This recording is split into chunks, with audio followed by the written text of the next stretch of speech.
fam, it's me, your boy John SnapBack, back with his very first Sunday SnapBack video. Before we get into the meat and potato of today's video, please go show my social media links some love on Twitter, Facebook, YouTube, Instagram at facebook.com, which is John SnapBack on all those websites.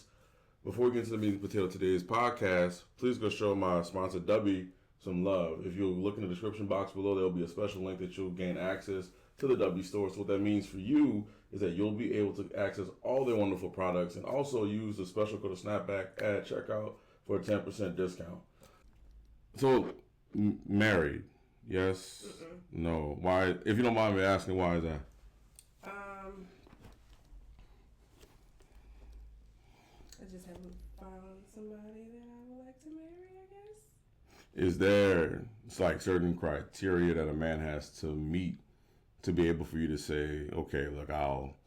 And therein lies the problem. I don't have a super specific criteria. I'm working on that. Okay. So is it just, for example, if the right guy was to come along and, I guess he had certain qualities that you liked, then it would be enough. I mean, I like a lot of qualities in people, so you have to be super special for me to want to get married. Okay, I would. I mean, I like people, just, Okay, I would hope that he would be special, but yeah. So for you, is it do you feel like you have to check that check box off to say that you've lived your life fully as a woman? No, it's not that deep. It's literally just I'm a loner. Oh, okay. So I like to be by myself. And when you've been by yourself for a long time, you kind of have a low tolerance for certain things. How long have you been alone? Well, not alone. I wasn't rushing to use that, but I haven't been in a serious relationship in maybe 3 or 4 years. Okay. And I find myself to be very happy. So I have to meet somebody that I want to give that energy to. Does that make sense? Yeah, no, absolutely. Yeah. No, it absolutely does. I can date. I love dating. But as far as a serious relationship, I have to want to be enthralled with that person. Yes. Okay. So I just as I run down these questions right quick, I'm wondering if you want to be married eventually someday. Well, I just figured out that I probably would want to be married. Okay. It was off the table for a while. Okay. And is that by personal choice? Personal choice. Okay. Okay. So right now, but you're open, available, depending on the guy. And obviously, yeah. Okay. So you believe in being a wife, or would you just want to have the title of being married? No, I believe in being a wife. And what's being a wife to you exactly mean? Being the neck to his head.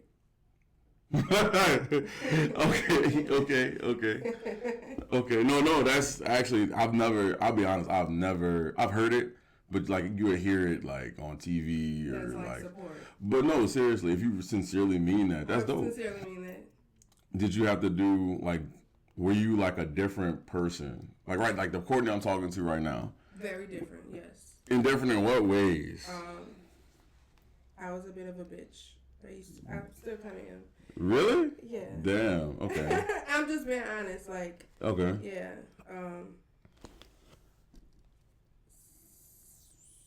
Yeah, pretty much that. Kind of self-serving. You know what I mean? Yeah. So everything. It's my world. So everything was about you. Everything was about me, but not in the way you might think. So you feel like you're a part of my world, but yeah. I'm just being honest. Relationships were not something that were important to me. They never were important to me. I've never been the type of girl that was oh yeah, I want a boyfriend so bad. That's never been my thing. I like men as friends. I see men as friends. Okay. So men as friends, but not as utilities or a means to an end. And utilities. Well, look, I'm saying that because from the other end of the spectrum, like, damn. Well, some women do. I'm not saying that's you, but like some women, I have female friends that do tell me that, like, they entertain somebody for a certain amount of time, but only if certain conditions are met. Yeah. Absolutely. Utilities, yeah, that's crazy. I've never heard people say men as utilities. Or garden tool. A man should be useful, but damn, I don't look at y'all as like utilities. Yeah. I like men. I like to talk to men. I like men as like a camaraderie type thing. I think I'm one of the guys sometimes. That's fucking fantastic. And I'm not one of the guys actually. But no, I just, you grow up and you figure out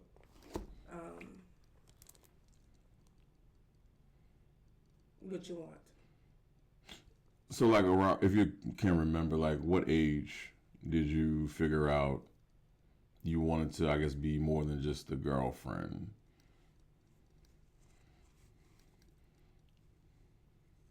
And I didn't even want to be a girlfriend. Well, you gotta progress and start somewhere. So we gotta go. I just never saw it as like, you know how people see like relationships as like a check box in their life their life. Like, oh yeah. This is a big part of my life. I never saw it like that. It was more optional for you. Yeah. Okay. Yeah. Now that's something I really don't hear too often is like it being an option. So just to give you some more, I guess, of what I'm exposed to. So I have female friends, and strictly platonic, never done anything with them because I do believe that you don't have to be intimate with every single person that you cross paths with from the opposite sex. Some people serve a specific purpose in your life. And so the women that I do know that have the looks that they have and have certain accomplishments made, they always tell me that they wish that they, had someone to share it with. But when they say that, they say it in the means of, I just want to have this and say that I have it. Instead of having to say, I want to take care of it, if that makes sense. Or to be... Yeah, just to check it off. Yeah, because... You're lifeless. Yeah, I mean, that's the vibe. So that's why I had asked you that. So please don't take offense to that. No. It was just one of the things, because I always wonder about that. Yeah, no, that's not me. Like, not that I don't care about relationships, but it's never been of the forefront or like the nucleus of my life, like at all. Okay. So, yeah, I know. Every guy I've ever dated always be like, "You're weird." Why? So why is that? Because they don't expect me to be who I am. Like, they don't expect me to be understanding. They don't expect, like, I'll give you the opposite of what you might expect from a partner. So I would like to say you've done a lot of studying in regards to, like, intake of what society puts out in terms of what's the norm for a woman's behavior and how us as men, because we do watch that. Like, for every male content creator I watch, and it's, hit or miss sometimes, there's a few female content creators that I do look at because it's refreshing to get a different point of view from a woman that actually doesn't sound like, if I don't pour into you at all, like, you are nothing to me in regards to just besides me and you breathing the same air, like, you serve no purpose. And that's why I had said earlier, like, some, not all obviously, but some women do look at men like that. So when you say, I don't really look at you guys as like a utility, that's nice to hear because you never hear that. Yeah. No, I feel like you hear too much. Like, too many people have opinions and mics. But it's like, some stuff is just meant to be not put out on the internet. Because now y'all are kind of shaping how people really think a lot of people think. And just because, like, 5 dumbass people agree with you, now you think you got a following. I feel like relationship talk and TikTok and all that stuff is just so stupid.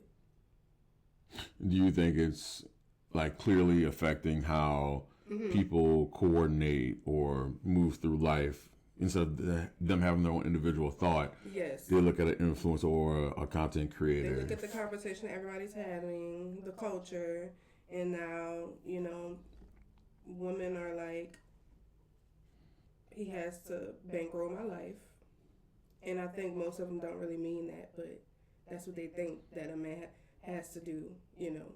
And then men are like, if I don't have money, she don't want to deal with me. But I think the thing that's getting lost is everybody has their own life and their own purpose. And so if you're doing what you're supposed to do as a man, that wouldn't even be a word for you. If you're doing what you're supposed to do as a woman, that wouldn't even be a word for you. Okay. I feel like the conversations are just so stupid. Well, you know, there's money to be made in spaces and like I hate that. that because I just feel like it's just damaging. And they have a lot of young girls listening to this stuff, and so they're selling themselves to the highest bidder. And a lot of men are feeling like they don't matter as a person. And that's why I can't be involved in all of that. Okay. Is so 50-50. What? How do you feel about that? I feel like do what works for your relationship. I've heard that many times. Because what works for me may not work for you. And I'm not trying to tell you you gotta get it how I get it. You may not can't get it how I get it. You know? Don't be trying to get it how I get it if that ain't for you. So let me be more direct. So would you or would you not do 50? Would I not do 50-50? Yeah. It depends on what else is on the table. Okay. So let's say the man in question, let's say he has the potential to be a high earner, but not with just, you know, traditional regular six figures. We're talking about like 250, maybe like 300K range. The only thing that you might have to do is foot the bill for, let's say, like, I don't know, car insurance, house insurance, whatever, for like, let's say half the year, because he's got to study, or not so much study. He just doesn't have the time to work as much as he should be working to cover those expenses, which is why you would have to per se do it. He can cover other things, but those two things slip through the cracks.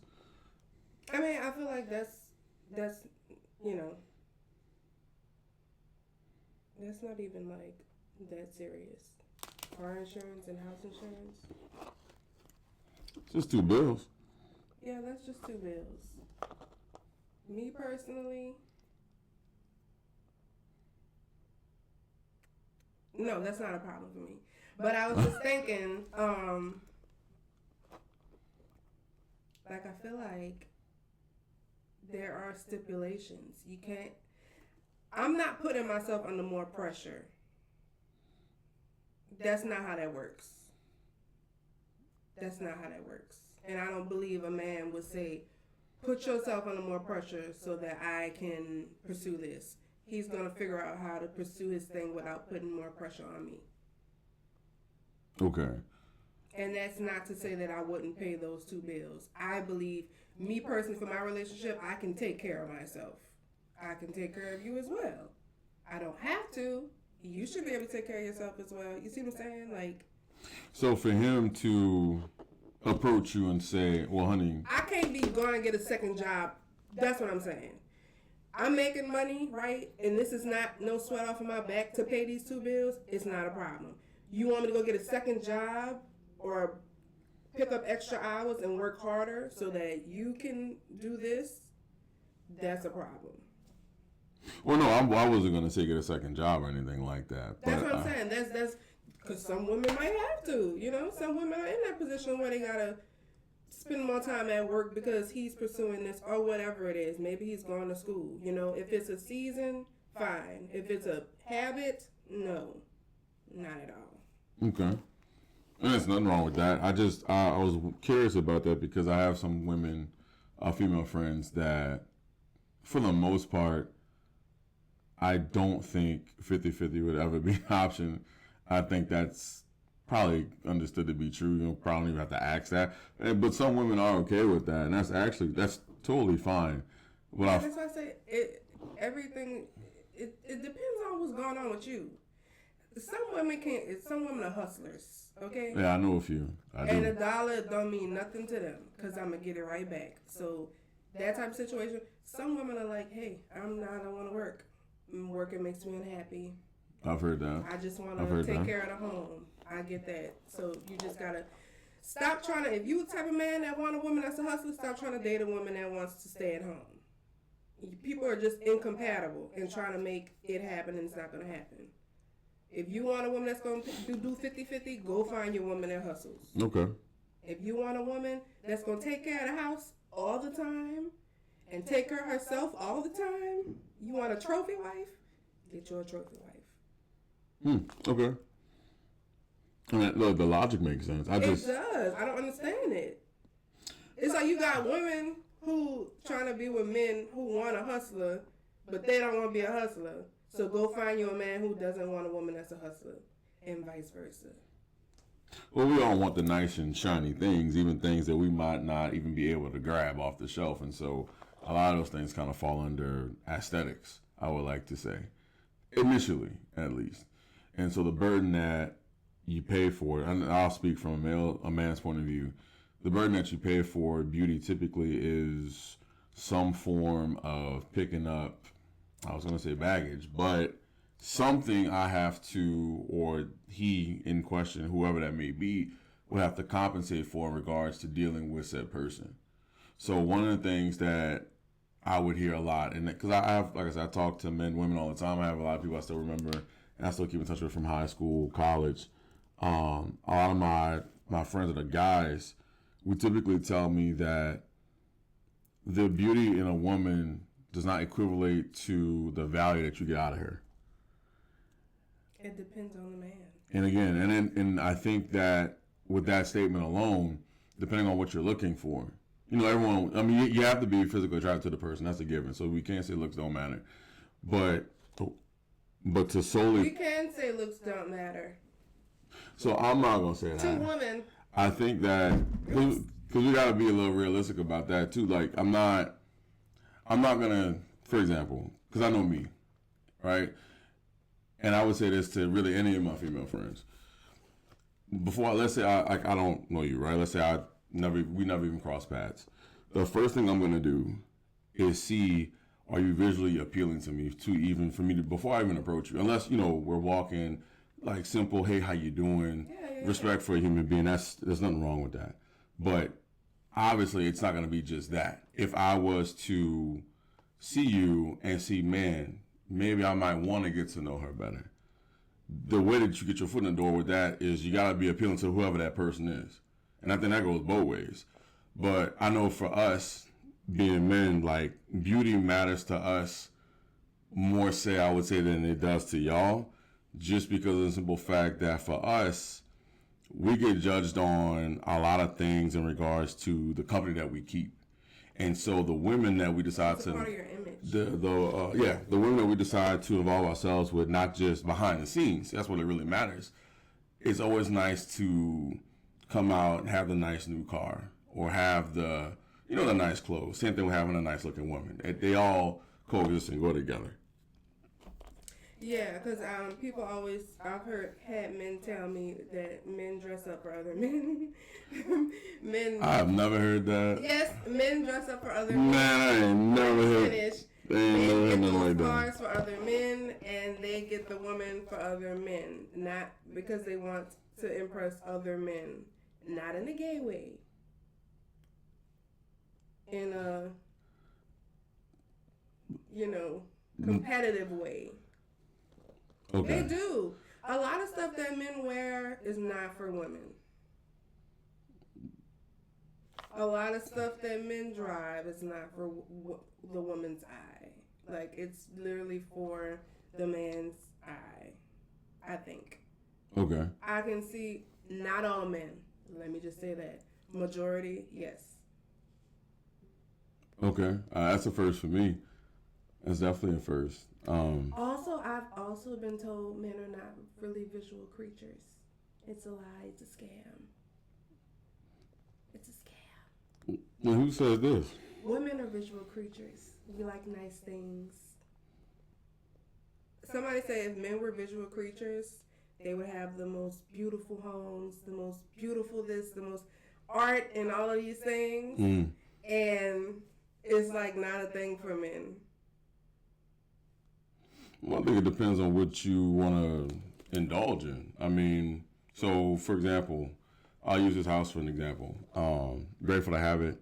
Well, I know it's a smaller home. No, okay, so I'm not meaning like that. Well, no, I'm just saying to your point. Like for me, like I invested into it, so could it be bigger or could I have gotten a bigger home? Probably, right? But I think I found what suited my needs. So I think when it comes to... I'm talking about aesthetics. Yeah, no, I'm getting to that. But you gotta let me finish.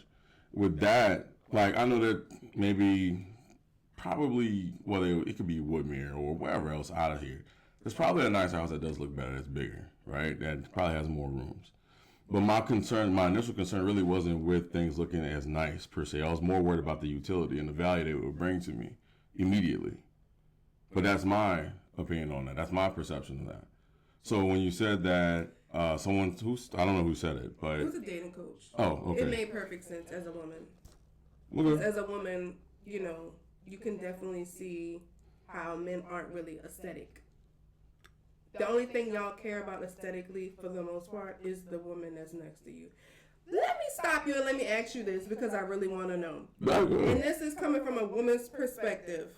Okay, I will have male coworkers, right? And they'll be like, yeah, I like thick girls. I like, you know, I only like light-skinned girls, right? And then they pull up with their girlfriend, and she is the exact opposite of what they say they like. What is that about?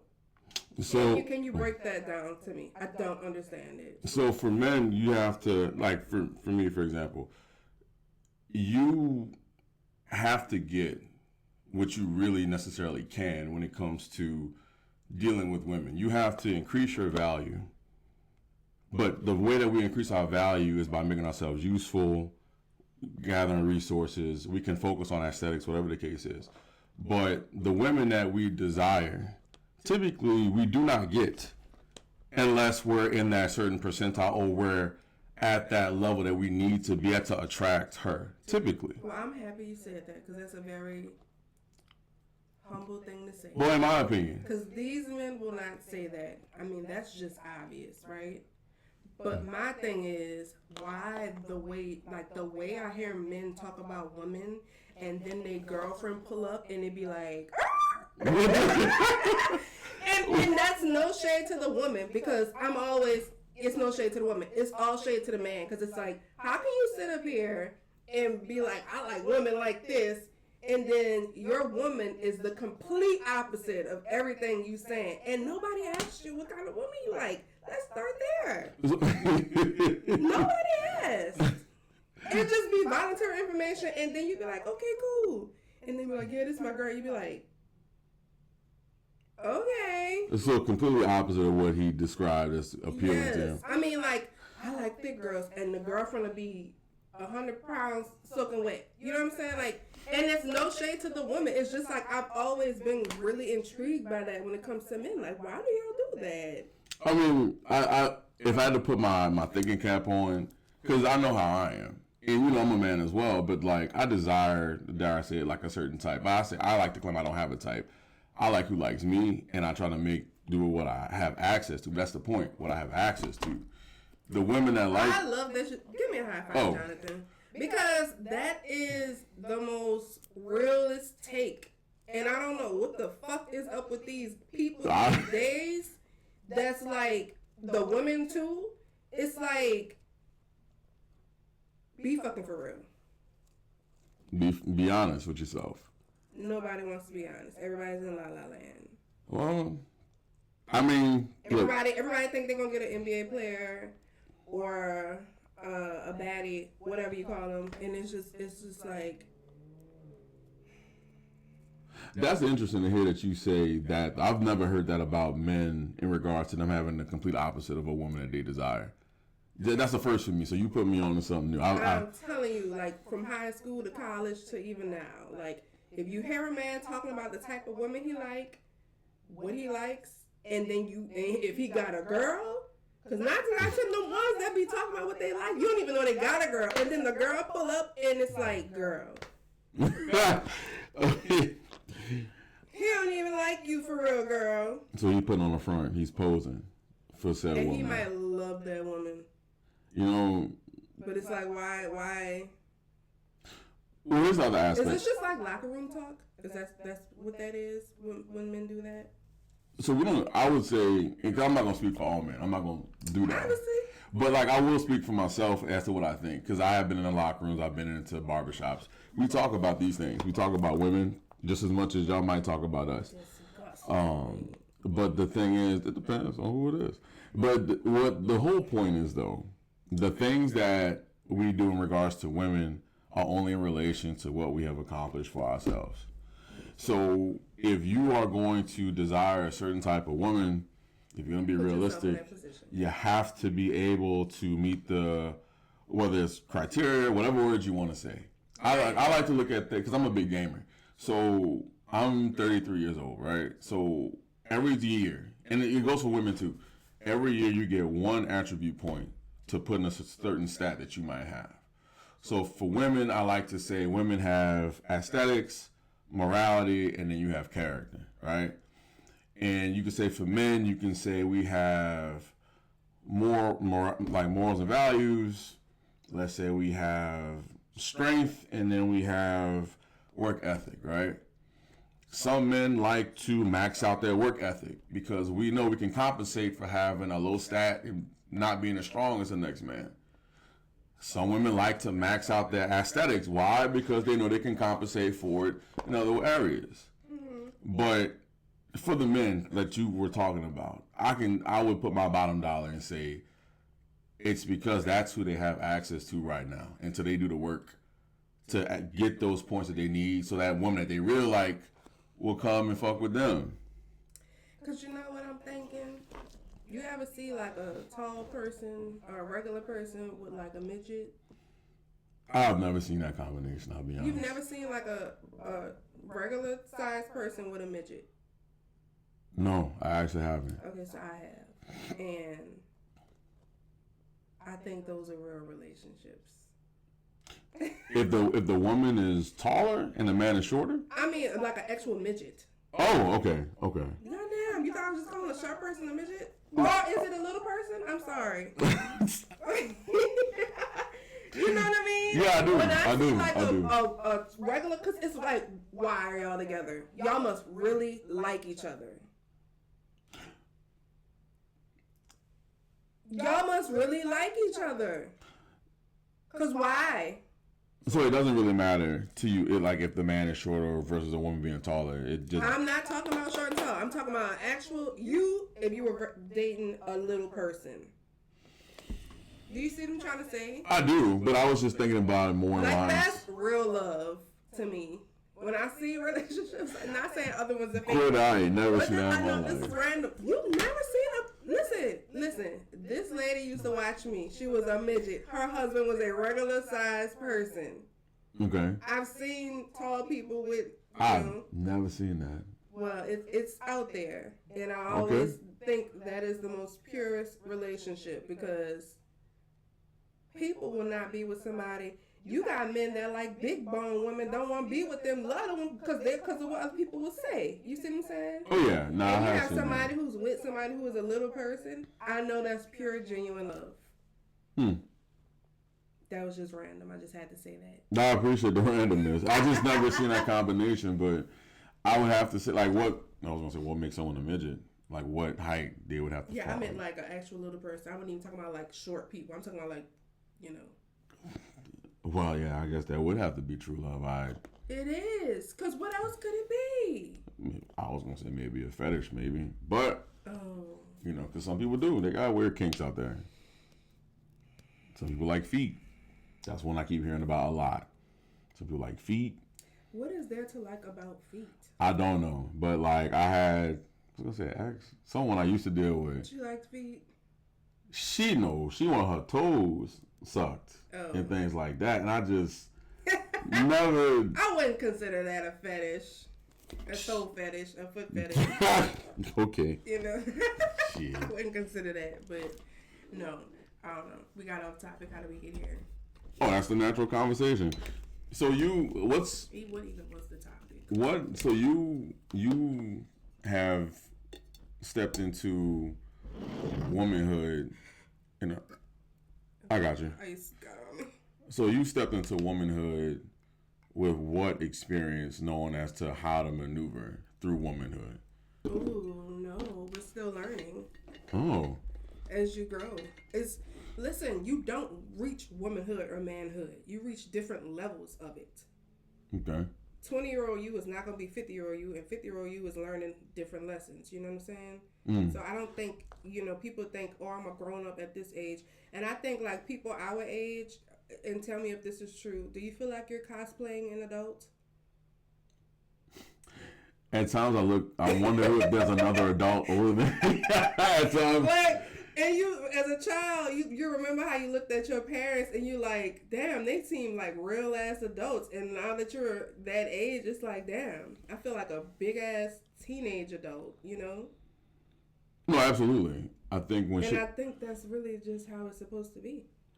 When shit hits the fan, I do wonder, like, is there someone else that just has what I need to solve this issue, and then you realize, oh no, fuck, I have to figure this out on my own. That's kind of when life hits you and tells you, nah, you really have to save yourself, and no one gonna really do it for you, depending on certain aspects. Yeah, womanhood. I would say that I'm learning through trial and error. Okay. And when I say that, I mean, I know I'm a good woman. Ooh. But it's like, okay, I'm just, like a psychic told me, she was like, you have very strong masculine energy. She told you that? But she was like, you also have very strong feminine energy. Okay. And I find myself to be more feminine with women and masculine with most men. You know what? I'm very soft and to women, I'm kind to everybody, but like women, it's nothing a woman could do to really piss me off, Because I just care for them. But it's like men, not that I don't care for y'all, but I find myself relating to men a lot, if that makes sense. Why do you think that is? Because I understand men. Now that's probably no, and I'm not saying that you've been bullshitting about anything. You haven't. The day, and I'm not going to disclose because they could be watching, but you already know what I'm about to reference to. You should. Yeah, I can't. So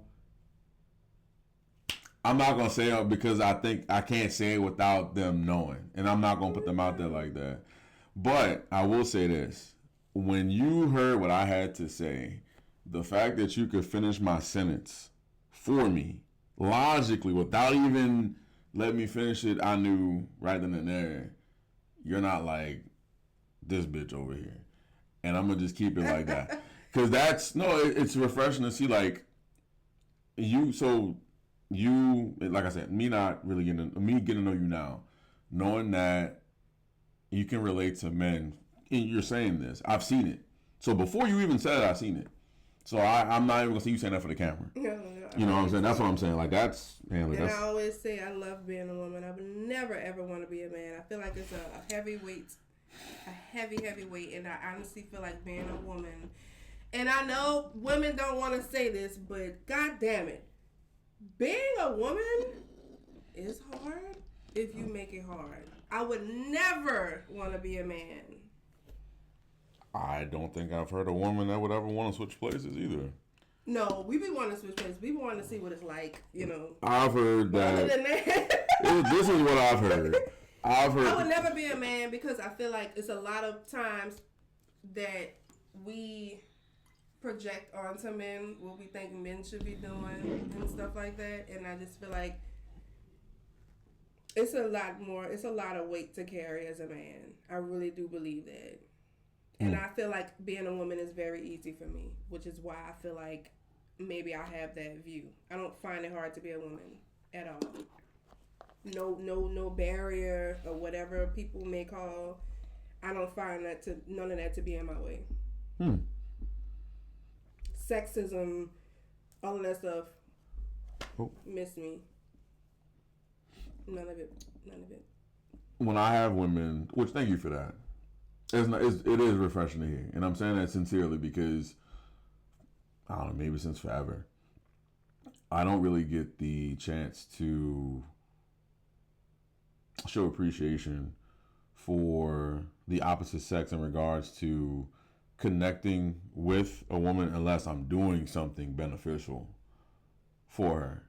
Now, to be honest, like, I mean, at this point, it's somewhat the norm, but the genuineness is always nice to receive. Know what? As you say that, I'm thinking not enough men and women are genuine friends. And I think that if men and women could be friends again, we would see, yeah, we're different, but we mesh very well. That's how God intended us to be. Literally. Like, you know how when you were younger, you had your guy friend in, like, elementary school, and then when you get older, it's like this separation of you don't really fuck with the guys because you're a girl, and now it's boyfriend and girlfriend stuff. And then it's like the friendship between men and women just disappears, and then it just becomes sexual.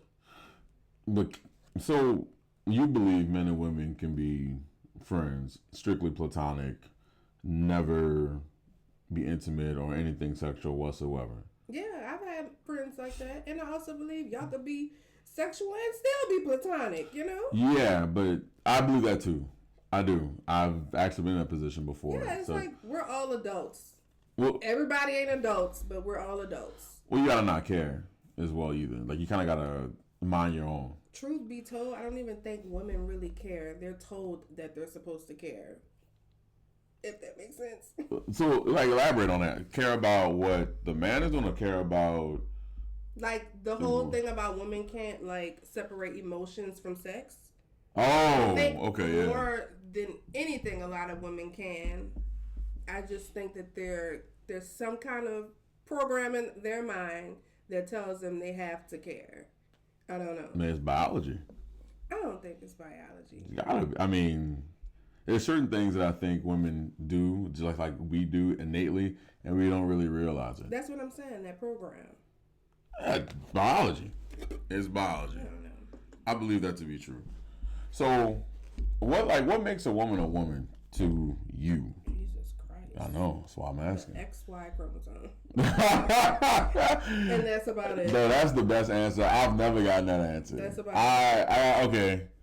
That's the best answer I've ever heard. That's about it. Because it's everything else is just what you make of it.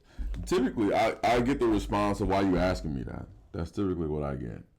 Seriously, I've never gotten that answer. People can't define it, you know? It's a bunch of different things a person can say what a man is supposed to be, what a woman is supposed to be. Most of it is what you're told, you know? I think it's just a man and a woman is a biological thing. I think energy is more, you know, that's what makes a man or a woman, I guess, what people are trying to say. But for me, it's the XY chromosome. Okay. Do you believe in destiny? Mm-hmm. I believe you have multiple destinies, so okay. Whatever your destiny is your destiny. You don't just have one. Yeah, no. So you believe in the parallel universe theory? I do. Really? Did not know that. So right now, like as you sit across from me right now, in another, say, timeline, right, or universe, you would be sitting where I'm sitting, I'll be sitting where you're sitting, and that's something that you fully believe in. Not in that way, but I definitely believe in parallel universes. Ooh. Do you watch Apple TV? I was going to say, yeah, and I was going to be a liar. I've seen the commercials. You have Apple TV like the... No, I don't. I wish I did. So if anybody wants to get a really good basic understanding of parallel universes, a really great show to watch is Dark Matter on Apple TV. I heard about that. Great show because it gives you parallel universe, because quantum physics, it gives it to you in a way you can understand, because it's hard to comprehend that, you know. So if you don't mind me, like, what is the show exactly about? So it's about this guy. He creates this almost like a portal. He's a scientist. He creates this portal and this. Well, another version of him did this. Okay. I'm following. Go back. Another version of him created this. The version that we meet is the version of him who did not go forward with his scientific journey because he got with the love of his life, right? And so the version of him who went out and made these portals and created this wants his life because he wants he wants love. Oh, wow. And so he snatches him from his life and puts him in the other life. So the one who became the Nobel Peace winning scientist wants to steal the one who just went on with life and just became like a college professor. And now he's trying to find his way back. Wow. And that, I'm sorry. Please continue. Oh, no, I was just saying, and that's the whole story of him, like, remembering, like, yeah, like, I does this. So that sounds like a really, like, cool premise. Good show. I'm going to have to watch. I got to get Apple TV. You got to get Apple TV and watch that show if you want to even just kind of understand quantum leaping in parallel universes. Because how they do it is they have this drug that they have to take, and they only have so much of this drug that puts them into a deep sleep. Okay. That's where you travel into your subconscious mind, right? They say if you want to quantum leap or, jump into another timeline, you need to go into a deep meditative state where you just are pure awareness. Okay. And so they do that, and there's doors. And it's doors as far as I can see. And it's one door may just be a slight difference from your life, and another door may be like a completely different type of realm. You know what I mean? Okay. That's how that works. That sounds very fascinating. It's so fascinating. Huh. Love it. And what's that in the show? It's called Dark? Dark Matter. Dark. I'm going to have to check that out. I'm going to definitely have. Well, thank you for sharing. I didn't know that existed. Yeah. Until just now. Mm-hmm. Shit. Yeah, I've been missing out. It's a good show. I've been missing out. So how should I put this?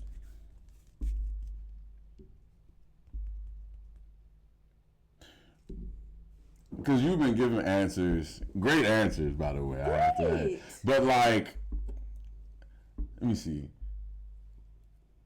Oh, so for example, with this, is it true? Because I've had I've had men say this more to me than anything. Women though don't. It's not women don't answer it. It's just the prettiest woman typically would not know what this feels like. So one thing I've noticed, I've been told, is that sometimes women will, when let's say a group of 4 women go out, there's typically there's one, maybe 2 that look better than the rest. But I've been told that when there's a girls' night, the ringleader typically is the most popular pretty one, and she'll cherry pick certain people to accompany her on her night out. And the aim in doing this, the reasoning behind this, is because she wants all the attention. Is that really a thing? I don't think that's a thing for most women. I think more than anything, some women will only want to go out with other good-looking women. I will say that's a thing. I've never, ever seen a woman be like, I want to surround myself with women who don't look as good as me. Intentionally. I've been seeing that a lot more. Not saying that's not true. I've just been exposed to that a little bit more recently. And that may be some new little hot take on TikTok where, people are trying to say that's a thing. I don't know any woman that's like, yeah, I'm going to go out with the not so good looking women so the attention could be on me. I'll be damned. I don't want to go out with women who I feel like don't look as good as me. But I'm also not going to only go out with women because of how they look. Okay. That's, the more I talk to you, the more I get a vibe of like, you're not the type of woman that, like, basically you haven't put all your attribute points into aesthetics. You have morality about yourself and a good moral system. I feel like aesthetics is the cherry on top. Yeah, I would looks agree. Is the cherry on top, I feel like, as a woman. When you're a woman and all you have is looks, that's why y'all be so confused why the girl who don't look as good as you could take your man. Yeah, girl. You need more than looks. I've seen men be bored out of their mind with a beautiful woman who you can't even bounce a conversation off of her. You know what I mean? And then a girl who got a mouthpiece will just take his whole little heart. You know what? If the girl with the mouthpiece is peaceful, I could see. Why do y'all think all these bad bitches keep getting cheated on? Courtney. All of these bad bitches be getting cheated on. Ari. All the rapper girlfriends be getting cheated on. Gotta do more than be cute, girl. Well, that's gonna be a clip. I know it. So thank you for that. Yeah, I know it is. No, this is great. I appreciate that. That's gonna be a clip. I know it is. And if she see it, then she see it. So be it. Thing I'm curious about now, since like I have you here. So like, what is grounds for dismissal when it comes to being with a man for you? If you care to disclose, because you might not want to, because someone might look at this and grounds for dismissal. All right, well, seems like you're going all in now. Look, I had two or three little steps. Oh. Grounds for dismissal. Honestly, my only grounds for dismissal is cheating. Your only okay. Because you ain't about to put your hands on me. That ain't gonna go how you think it's gonna go. Yeah, cheating. Because I'm a very understanding person. So I feel like if you cheat, like, that's just weird, and I wish the hell I would. Wow. Because you ain't. And listen, ladies, if he cheat and you take him back, let that man cheat in peace. Okay?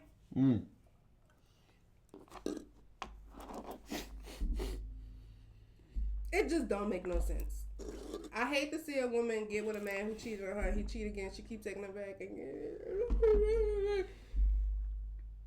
Let the man cheat, please. Well, you know that you could get out of it. Well, you know that. So what I've been told, because sometimes, and this is kind of where I have to show some empathy towards my female friends. Hell no. Well, I would say that in my mind, but I would never dare say it while she's upset because she's already heartbroken anyway, and that's like kicking someone when they're already down. Hell no. Well, no. I mean, well, just let me explain this. So I've had some women tell me the norm for them is the chaos that comes with being uncertain is when this man walks out the house. I'm just saying. That's I could not imagine living my life like that. That is just the bottom of the barrel. Well, the thing is, though, I couldn't imagine having somebody share their life, share a bed with me, and maybe like, oh, what is he doing? I couldn't imagine that. That's so, like, you're disturbing my peace. No, she's disturbing her peace. He's not disturbing her peace. She's disturbing her peace. Well, when chaos is all she knows, can you blame her for sticking to what she's comfortable with? Yes, I can blame her. I should have expected you to say that. I could too, but women don't be wanting to be held accountable for that bullshit. Like, here we go. What? No, go like, because I know. So as we talk, and it's almost been an hour, by the way, so I already know this is the clips I'm gonna get from this because I can edit this out too, unless you're watching it live. The clips I'm going. So what you just did for art, they gonna call you all type of pick-me-shas and all. Pick me. Yeah, they gonna call you that. Of course they gonna. How is that a pick me? Because you're speaking in defense of men. I'm not defending men. I'm defending women. Well, the world is yours. Make your choice, and what you get is what you choose. So what you just said as to accountability, as you probably heard this analogy already. Accountability is like kryptonite for some women. It is. So, but you saying that, with you saying that, with the words coming from your mouth, women will look at you and say, some will at least, will look at you and say, you might be a male sympathizer or you're a male sympathizer. I'm telling you, right. They give a fuck more about men than any fucking body else. You think I give a fuck if a man think I sympathize with him or not? No, I don't. Well, it's not so much the men; it's the women that's gonna tell you. Yeah, but you're coming from a male point of view. You're the biggest male sympathizer. Well, again, the women who call other women pick-me's are the biggest male sympathizers. Cause y'all care about what the fuck a man think. When I say stuff about women needing to be accountable, it has nothing to do with a man and everything to do with you as a woman. I don't understand how that could be confused. And this is why we got to this is why we got to what?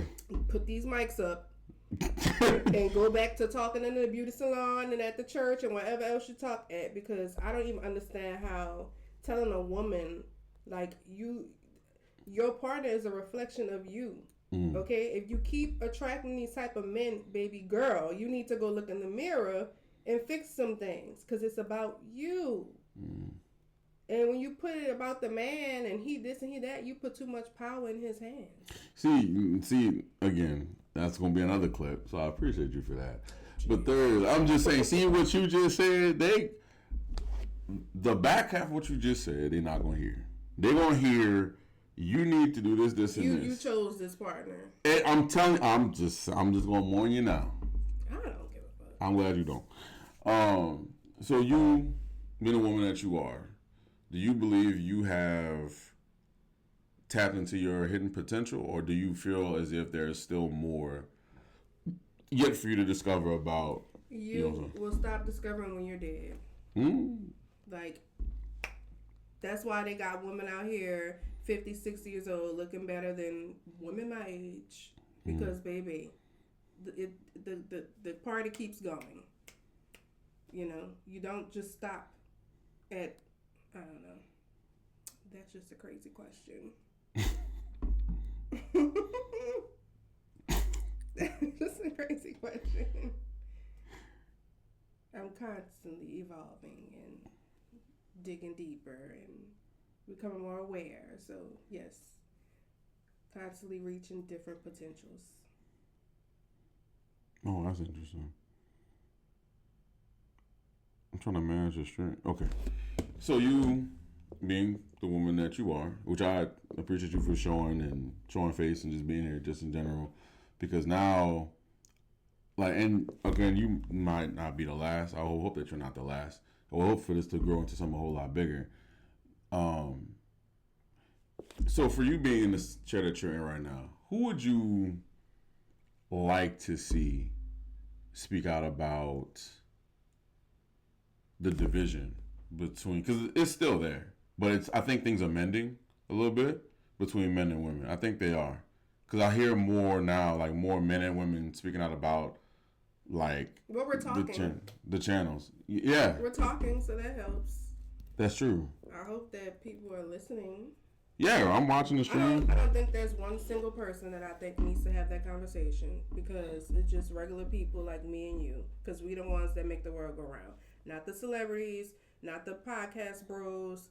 People like me and you are the ones who need to be having a conversation. So just any regular person. Well, you don't have any, like, you know. Well, you know, people like to follow influencers and celebrities, so if they were to pick this stuff up and run with it, I'm pretty sure things would change. But the people don't really understand. You're the influencer. The influencer is just repackaging what they think you want. You tell them you want something different, they're going to influence. You see what I'm saying?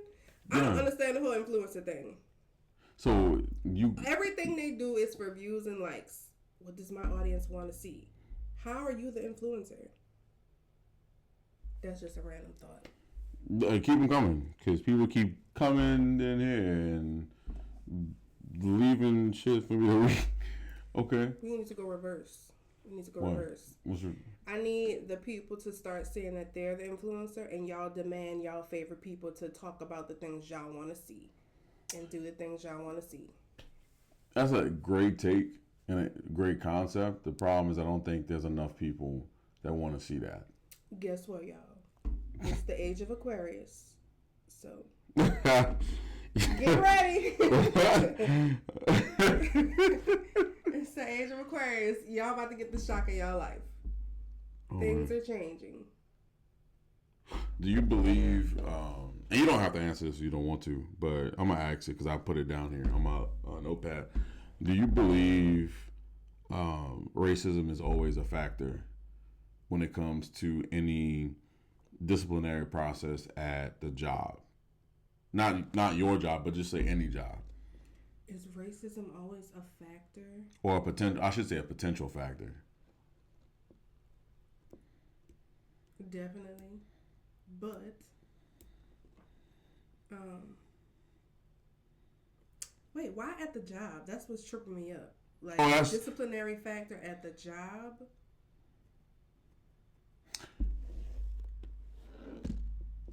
Black people, brown people, Asian, everything, even white people. But especially black people. Black people don't understand what's the word? Advantage they have when it comes to racism, when it comes to the mind games. Because don't nobody know white people better than black people. That's the first time I've heard that. Nobody because we've had to, you had to learn how to move. It's almost like you have an energetic tie to them. You could tell when, you know what I'm saying? Like, they don't even be knowing do you understand what I'm trying to go? Yeah, no. I can't say it on because something just recently happened. And the first thing I thought was, well, two things. One, because that time of the year, which I'll allude to that a little bit later, probably when we get off stream. The second thing is because of the color of my skin, because of maybe a certain upbringing, per se. But I'll tell you about that later. But no, I do, because it's like a sixth sense type of thing. Like, it's a sixth sense. It's a trauma bond.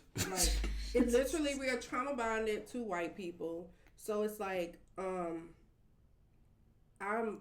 always feel like, do what you feel you need to do to get to where you need to go. Like, and use that whatever disguises you need to use. Or, if you bold enough, be exactly who you are. But if you're going to be exactly who you are, you cannot, and I mean cannot, give a fuck about what white people think. Yeah. And that's the thing. You got to pick a side. And nobody some people want to be, do they code switching thing, which I feel like is a gift. It's a gift. Why do you say it's a gift? It's a gift. Why do you say it's a gift? Because nobody, what other race can code switch? That's a good point. What other race do you know can be somebody completely different on the clock? I mean, completely different. It's a gift if you use it right. Or you got those black people who are extra black at work and they don't give a fuck. And it works in their advantage because why? They don't give a fuck. So you got to pick a side and then use it to your advantage. It's all mental. That's what I think. I've always felt that. I've always felt like if you always thinking about racism, you put way too much weight and power in their hand. And I'm not saying it don't exist. Yeah. But you gotta learn how to alchemize that. Racism can be alchemized. Man. Oh. Okay. I'll tell you what. And it's not that I had expectations. But I'll tell you what. It's definitely nice to see that. So the intellect is definitely there. I can it's see, there. I can see it. It was probably, I had 2 shots. It's there. It's definitely there. But the fact that it's refreshing to have because of the simple fact that, look, me being a black man I am right now, I think I can say this confidently for myself. Whether I'm, especially now since I have locks now, like whether I'm at the job or my job, and you'll know why I said that later. The job, the gas station, the convenience store, and like I get asked all the time, like, "Hey, are you from here?" I already know why I get asked that. Because you don't have an accent. Yeah, but I know how to turn it on and turn it off. It's just my natural state is not that. I'm not gonna lie to you. My mom dug it in my head that like a New Orleans accent, like if you have a New Orleans accent, like people gonna look at you and feel like you get them. I heard about that. I've heard that. That was a thing. I've heard that. It's not really a thing now because people kind of like the accent, especially like Oh, I've heard it. The transplants, I guess they call them in New Orleans. Okay. Love the accent. But like she dug that in my head, so it's like when I got like my customer service jobs, it's just like. This is how I talk unless I'm with family. Okay. And I've always talked like this. I've never really had a strong accent. Man, I'm from uptown. Okay. All right, uptown baby. Okay.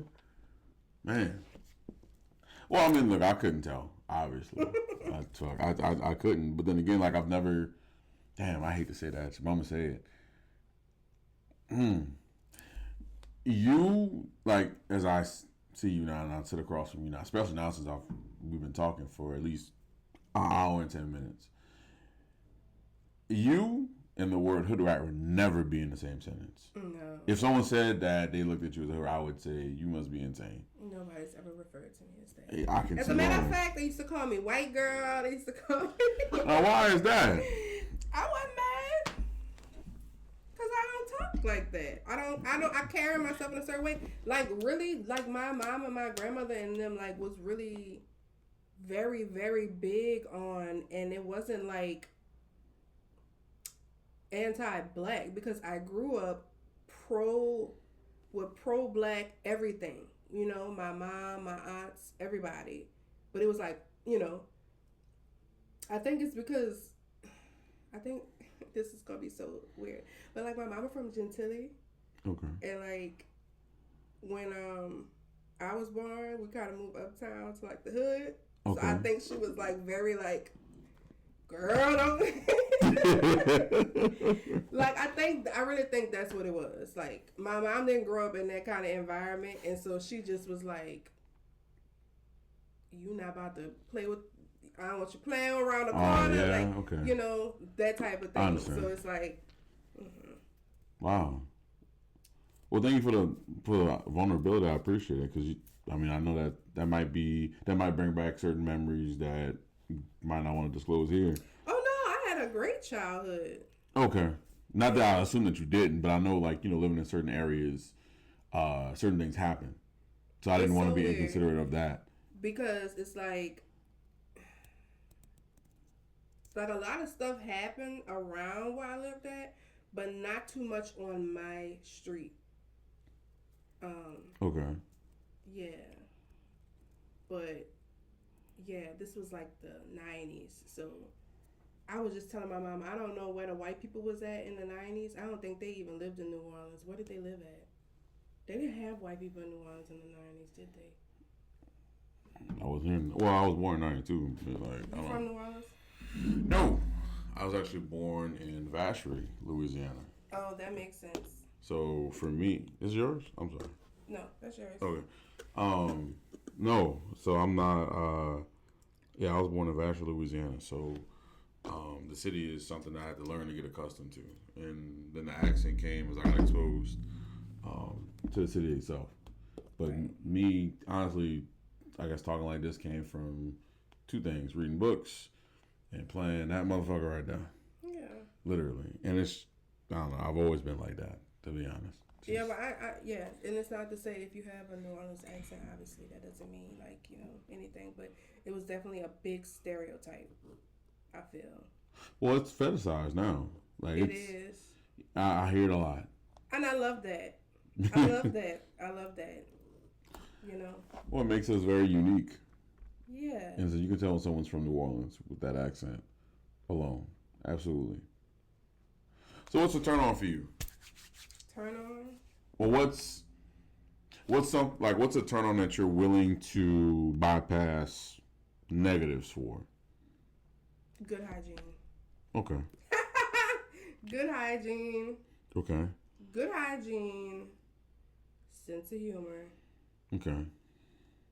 Oh, see, that holds true to this day. I believe it too. I definitely believe it. I'm thinking about something right now. Oh, yeah. I ain't gonna lie. I'm not turned on in general by men. That's another clip. I know that. Okay. And why is that? In general. Why is that? I don't know. Because I really genuinely have always liked hanging out with the guys. And I think women are beautiful, but, like... Well, I've heard women typically don't like other women. I have heard that a good bit. I don't dislike other women. I just don't see... Yeah, I like women. I want the best for women. Well, I would think so too, but... I don't dislike women, but... Yeah, men in general, like, yeah. I've just never been a boy crazy type of girl because I actually hung out with boys, and I think that's what the difference is. When you continue to hang out with boys, you really get to know them, and you find out that they're just regular beings, you know. But if you like go that other way in middle school, and now boys become like, you know, you hanging out with the girls all the time, then yeah, you might look at boys and put them on a pedestal, but no.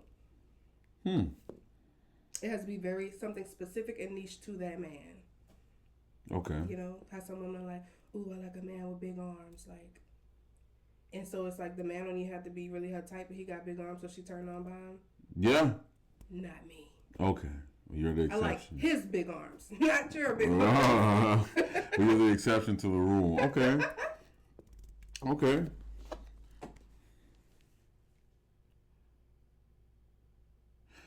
This might be a dumb question, but I figured I would ask it anyway. What does heartbreak feel like for a woman? Ooh, what does heartbreak feel like for a woman?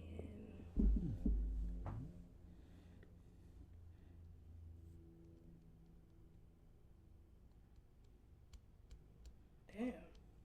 Told you I was prepared. Look, I'm trying to like dig deep and be like, okay, girl, when you got your heart broken, what did it feel like? Well, we got through the lighthearted stuff. Buried away, you know. We got through the lighthearted stuff. Now we get into more. What does heartbreak feel like? Okay, this may just be me. Okay, when I got my heart broke for the first time, it made it easier to love. Really? I know that sounds crazy, but it's like, when I got my heart broke for the first time, I was just waiting for my heart to get broken in every other situation. Does that make sense? So it was like waiting for the other shoe to drop. The other shoe to drop, yes. Okay. And then once it dropped, I was like, okay, I felt that. I know how to get myself out of it. And so now I don't have to be scared to love nobody because I've been through it and it is what it is. I'll get myself out of it again if it happens again. Heartbreak, women, don't be scared to get your heart broke. Wow. It makes you feel alive.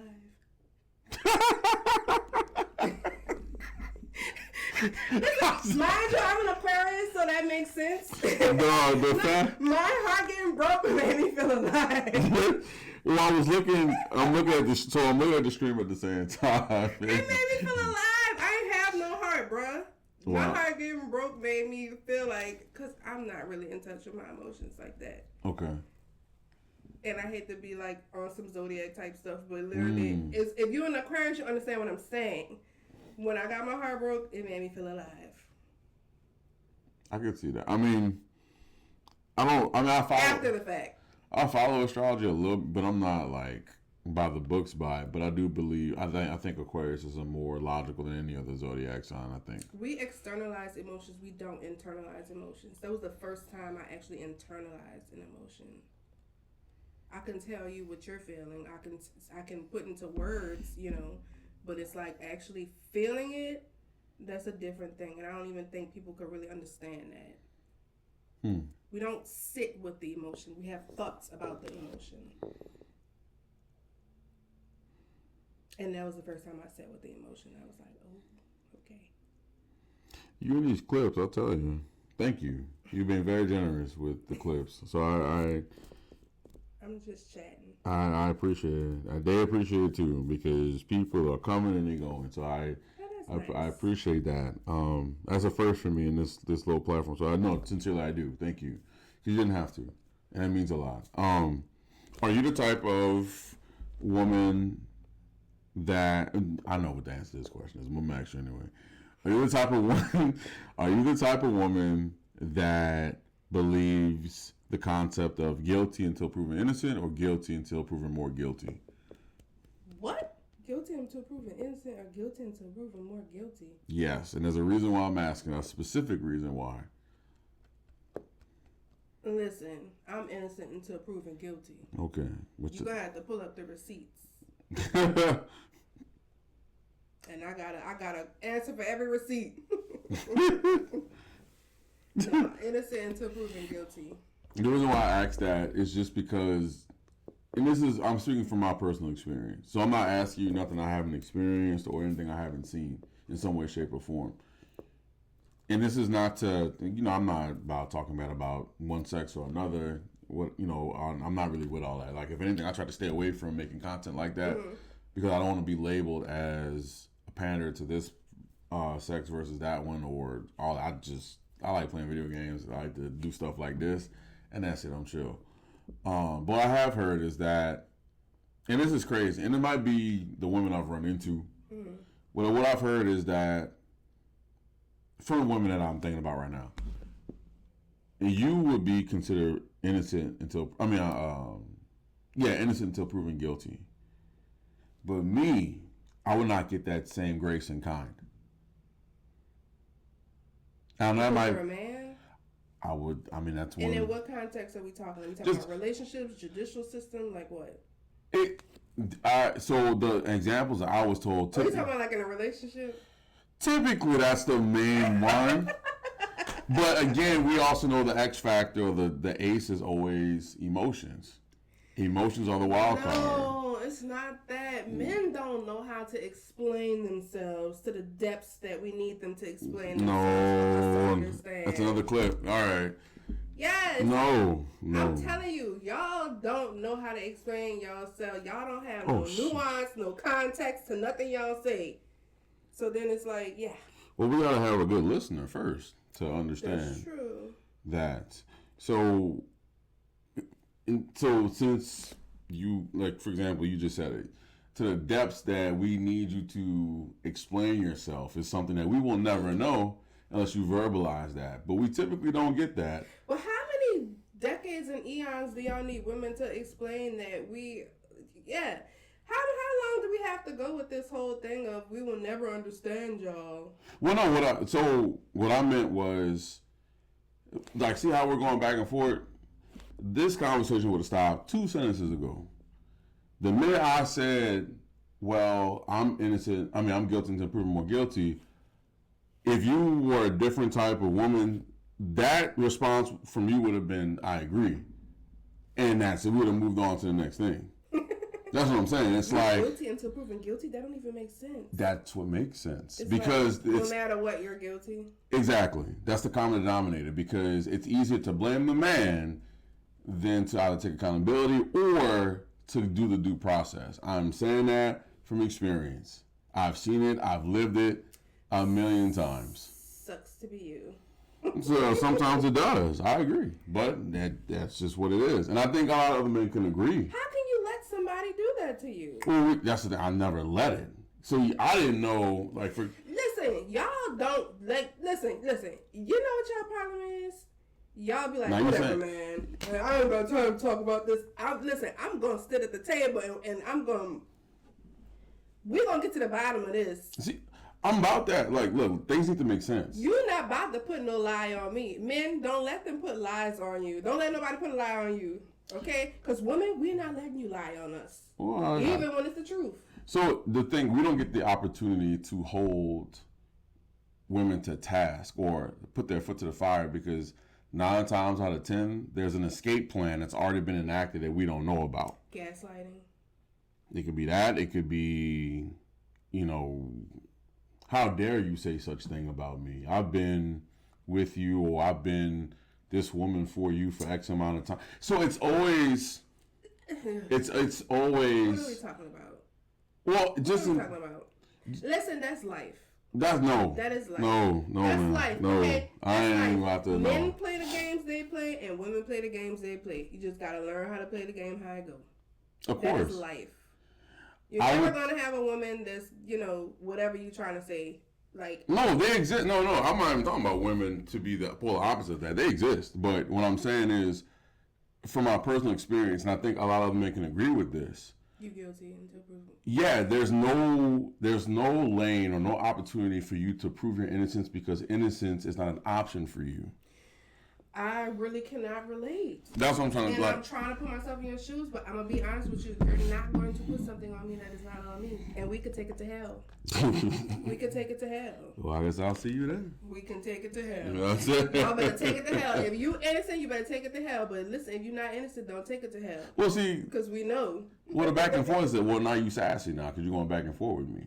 You could be sassy with your woman. You can't be sassy with other women. Oh, see, the discrepancies in this is just... It's no. You could be sassy with your woman. You cannot be sassy with other women. So wait, I'm glad that you said that.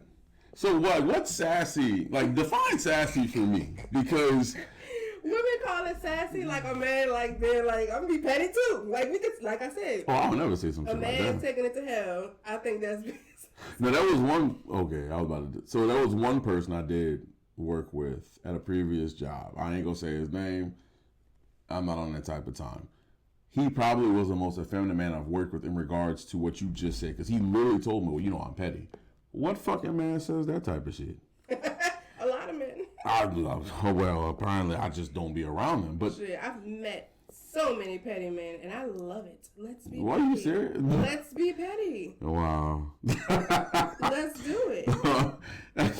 Okay. It's fun. It's fun? It's fun. It's fun to be petty. It is fun. Wow. Being petty with the right person. Okay, with the right person. Yeah. So some people do too much. I'm not going to be petty with the person that I'm in a relationship with, but yeah. Well, that's nice for them. Be sassy with me. That's nice for them. It's very nice for them. But I'm saying, I think women, oh shit, come on. A lot of women don't like when men are sassy. Like, I don't know you for you to be sassy with me, sir. You know. So if the woman knew the man, would it be more acceptable? Ooh, I'm glad I said that. I think so. No random man can't be sassy with me. If I know you, we cool, you could be sassy with me. Or, and this is so crazy that I'm saying you could be sassy with me. But that's another clip too. So no, I just think, no random man, do not be sassy with me, sir. Like, no. Well, you know what's... Because that's a bitch at the end of the day. Well, you know what's regarded as sassy. You don't know me. If I give you kickback... Like, yeah. But any type of rebuttal. And I could be dead right. And you be dead wrong. Not you, but just, say the other person in question could be dead wrong. So, why do you care? If you're going to be sassy and be petty, don't give a fuck. That's rule number one. Like, why would I give a fuck? If you're going to be sassy, don't give a fuck. But I'm just saying, for a man, the optics of it all, you being sassy with a woman that you don't even know, it's like, why? Because that's dangerous game you playing. Dangerous game you playing? Yeah. How's it a dangerous game? That's how men get crossed up all the time. Oh, that's shit. Literally how so this is the... I'm about to call... Literally, that's how that happens. I'm about to call Bunky and them to come... Okay, we all know that's how that happens. Okay. Yeah, well... Yeah, that's why you can't be sassy with some random woman. I mean, I don't really... Because now she feel like you a bitch, and now I gotta go call a real man to come show you, Now, the logic that you just put behind that is something I didn't even think about. Because 9 times out of 10, I'm not even really going to go back and forth with a woman just because of the simple fact that I know that's a losing battle. But number 2 is the simple fact that... You got to have more fight in you, John. Well, no. It's like you got to pick your battles. Because sometimes... That's true. So look, sometimes... And women pick their battles, too. Motherfuckers are fighters all the time. Some, depending on who you talk to. I know one right now that I can name that I'm not going to do. Because if she was to watch it, she would be pissed. Damn. Well, you know who I'm talking about, too. You know exactly who I'm talking about. We're moving on. All right, so we back. And you have to tell me about that. Because I am dying to know. So, like, your stream is good. You gotta tell me. So, this is about to be so stupid.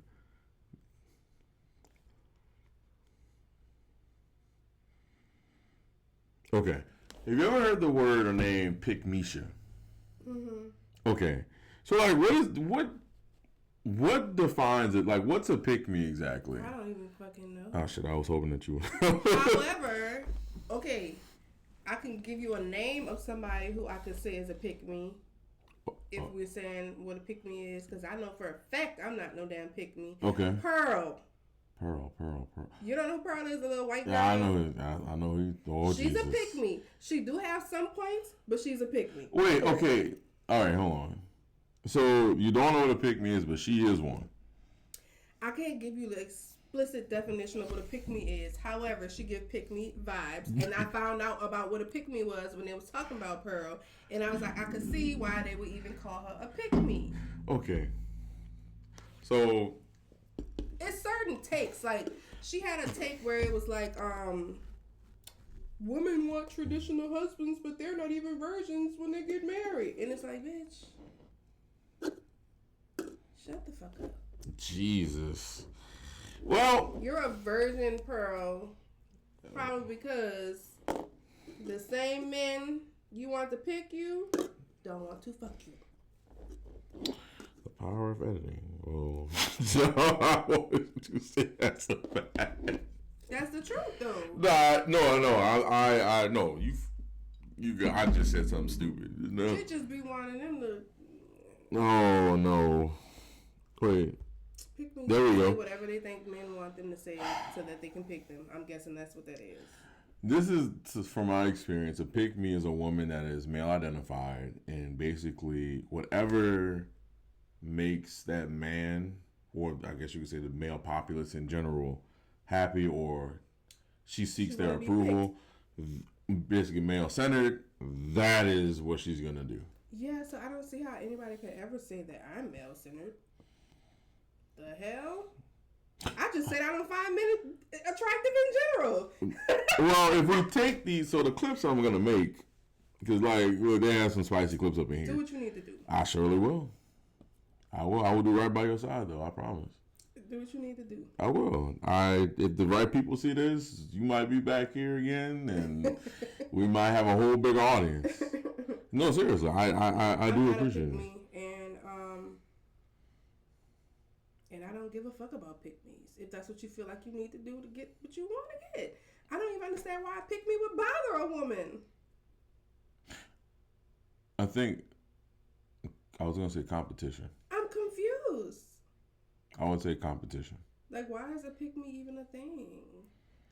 A pick-me would be cool if a man came up with the term. But the fact that a woman came up with the term, that's why it's just like, eh. Well, to be politically correct, I don't really know where the term originated from. But I'm sure a woman came up with that. Are you kidding me? Yeah, it makes sense. If a man came up with that term, I would respect it. But a woman come up with that term, them type of women should not even be on your radar. You know what I'm saying? Why are we worried about pick-me's? Ooh, there we go. Oh, there we go. There we go. I'm sorry. I told you, girl, you popping. I appreciate it. You scared me. No, well, look, if Pearl come up in here and... Pearl not going to come up in here.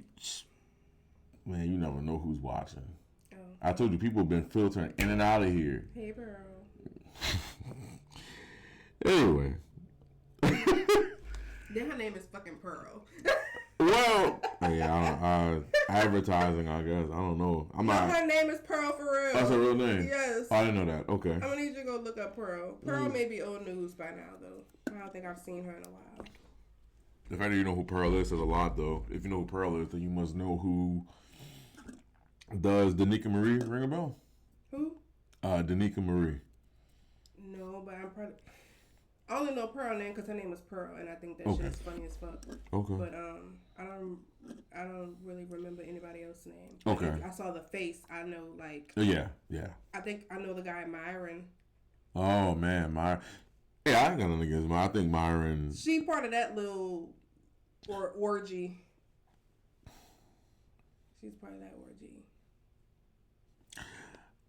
I appreciate you. I do. I do. I know, sincerely I do. You in these clips. Because the comments or the moderation comments, that's not bad. It's just people are watching. That's what that means. Well, this, I don't know who this person, they trying to advertise some shit, so that really don't matter. There was a person here earlier that said something about male-centered. Talking about you. They said I'm male-centered? I think I'd be talking about you. These bitches just be throwing out all kind of terms. I don't even know what the terms mean. But again, this is fun for me. I'm not going to lie. This made my Friday night. I'm Courtney-centered. Ooh. Let's be clear. But I am not. Okay, so let me just say this. That girl's girl bullshit. So what's a girl's girl? From what I hear, girl's girl is like, oh, you're a girl, so I'm going to support a girl. Like, just because you're a girl. All right. I don't believe in that. Okay. I just don't. And I find that those girls are not genuine. Okay. So, I could see why maybe somebody would say I'm male-centered. Because I'm not female-centered. But why the fuck would I be? I was going to say, well, because you're Y'all need to learn how to be self-centered. I was going to say. I'm self-centered. I'm not male-centered or female-centered. I'm self-centered and I do what's best for me. And that's where my opinions come from. They're not shaped by social media and these little hot takes and words and definitions and pick-me-shoes and stuff like that. Like, that shit don't even make no sense to me. You know? It's honestly, fuck men and women. I think that's probably another clip, I'm sure. Fuck everybody but me and my daughter. Take that part out, because if anybody say something about my fucking daughter, I'm at your doorstep. I will do my best to remember that. I gotta watch all this shit back. I'll be like, fuck your daughter. I gotta watch all this shit back. We've been talking for a good minute. That's okay. My baby protected. That would be so funny. Because I ain't gonna lie, I would be like, fuck your daughter. And that'd be the shit I'd be trying to avoid right there. But if you can give it, you can take it.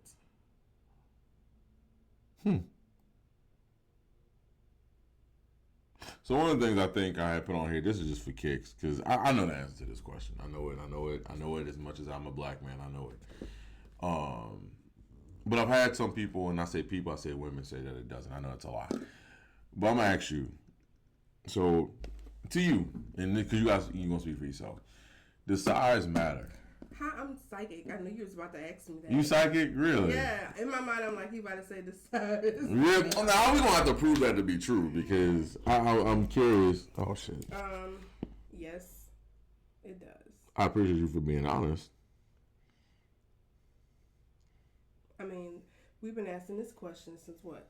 The 90s? The 80s? Maybe. At least the 70s. Maybe. When are y'all gonna get in y'all head that motherfucking size matters? Well, I mean, I know that matters. I mean, like, that's logically it makes sense, but like again, character, things like that seem to take a back Character seat. has nothing to do with sex.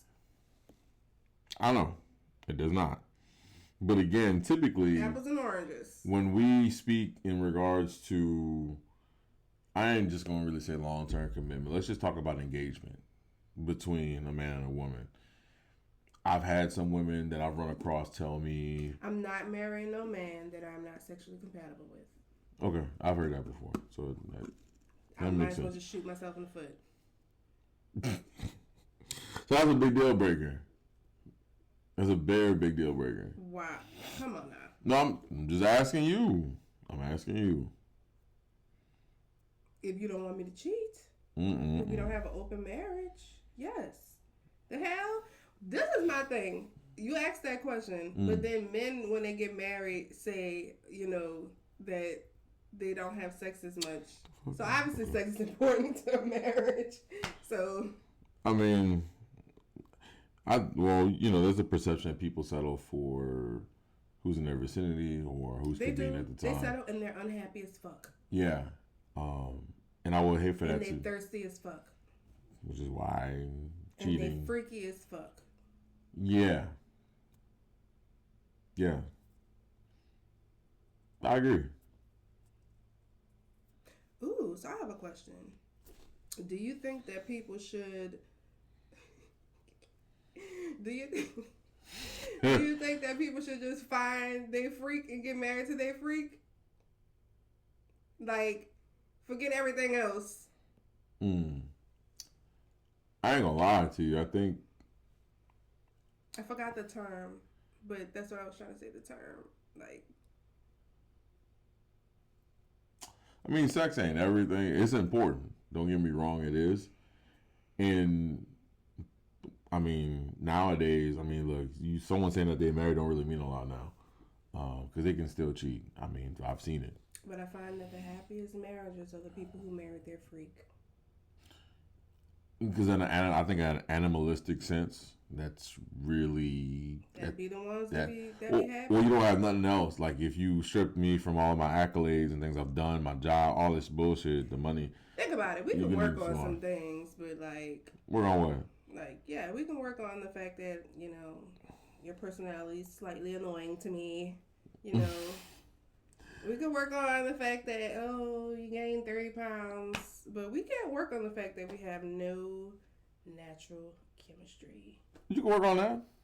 Nah. You could no, sexual chemistry or just in general? Sexual chemistry. No, you can work on that. You can definitely work on that. You can work on that. That's a scam. That ain't no scam. It's a scam. You can definitely work on that. It's a scam. I believe you can definitely work on that. It just depends if you want to go through the paces of actually doing that. It's a scam. But again, it's a scam. You're saying this. If we took a poll, which I don't have enough people to do it, if we took a poll, I would almost guarantee you. If they're gonna say it's a scam, I think it would be a 50-50 down the line, depending on how many people are in this chat right now. Depending on if they're men or women, you could work on that. You can work at anything that you work at, you'll get better at. That's why I'm saying what I'm saying. So if you like things a certain way in the bedroom, I think you can definitely learn new things. And I think I don't know, is chemistry and compatibility the same thing? I think it's not. I think you're talking about compatibility. No. Yeah, that's like saying, you know, compatibility. I like this position, you like this position. We like two different positions. You see what I'm saying? I think it will fall more in line with... I'm talking about sheer raw energy. I do not have it for you. You just not attracted to that dude.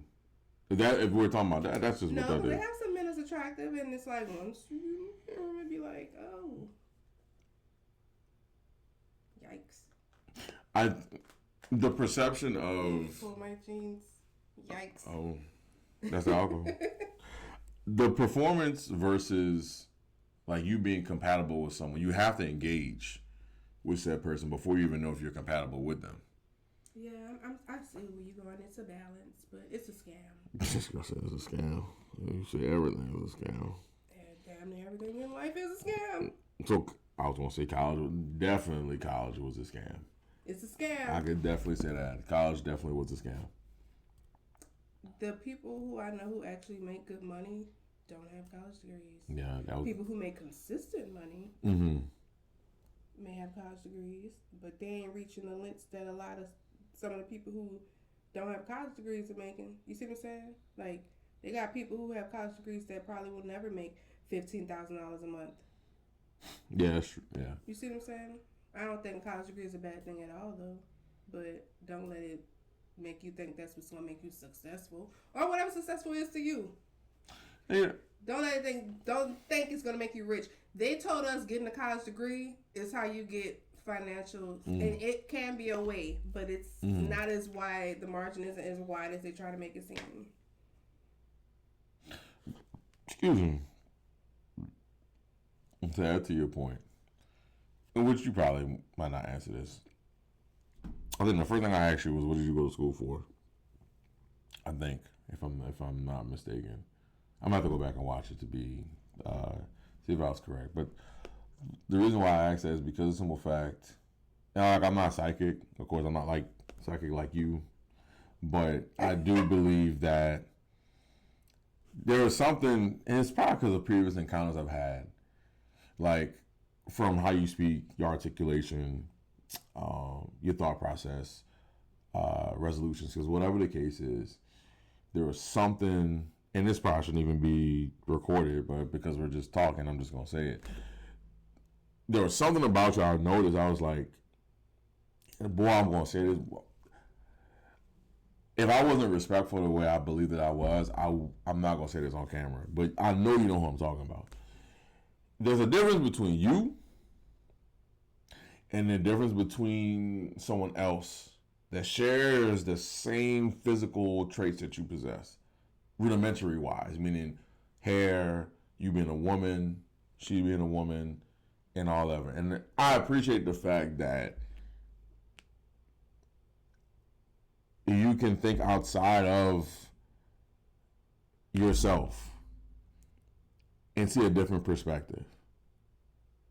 Like, it's very refreshing. And like, I'm going to connect the dots after we get off here because I'm not going to do that. I'm not that type of person.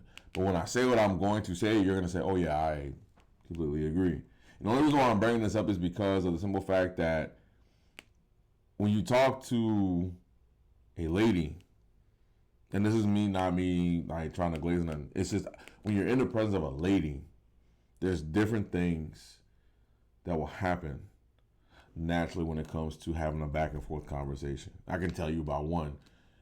Probably want to get off camera because I don't want to drop these names because she might actually be a guest very soon, which maybe the 17th she might be here, and I'll probably tell her that to her face.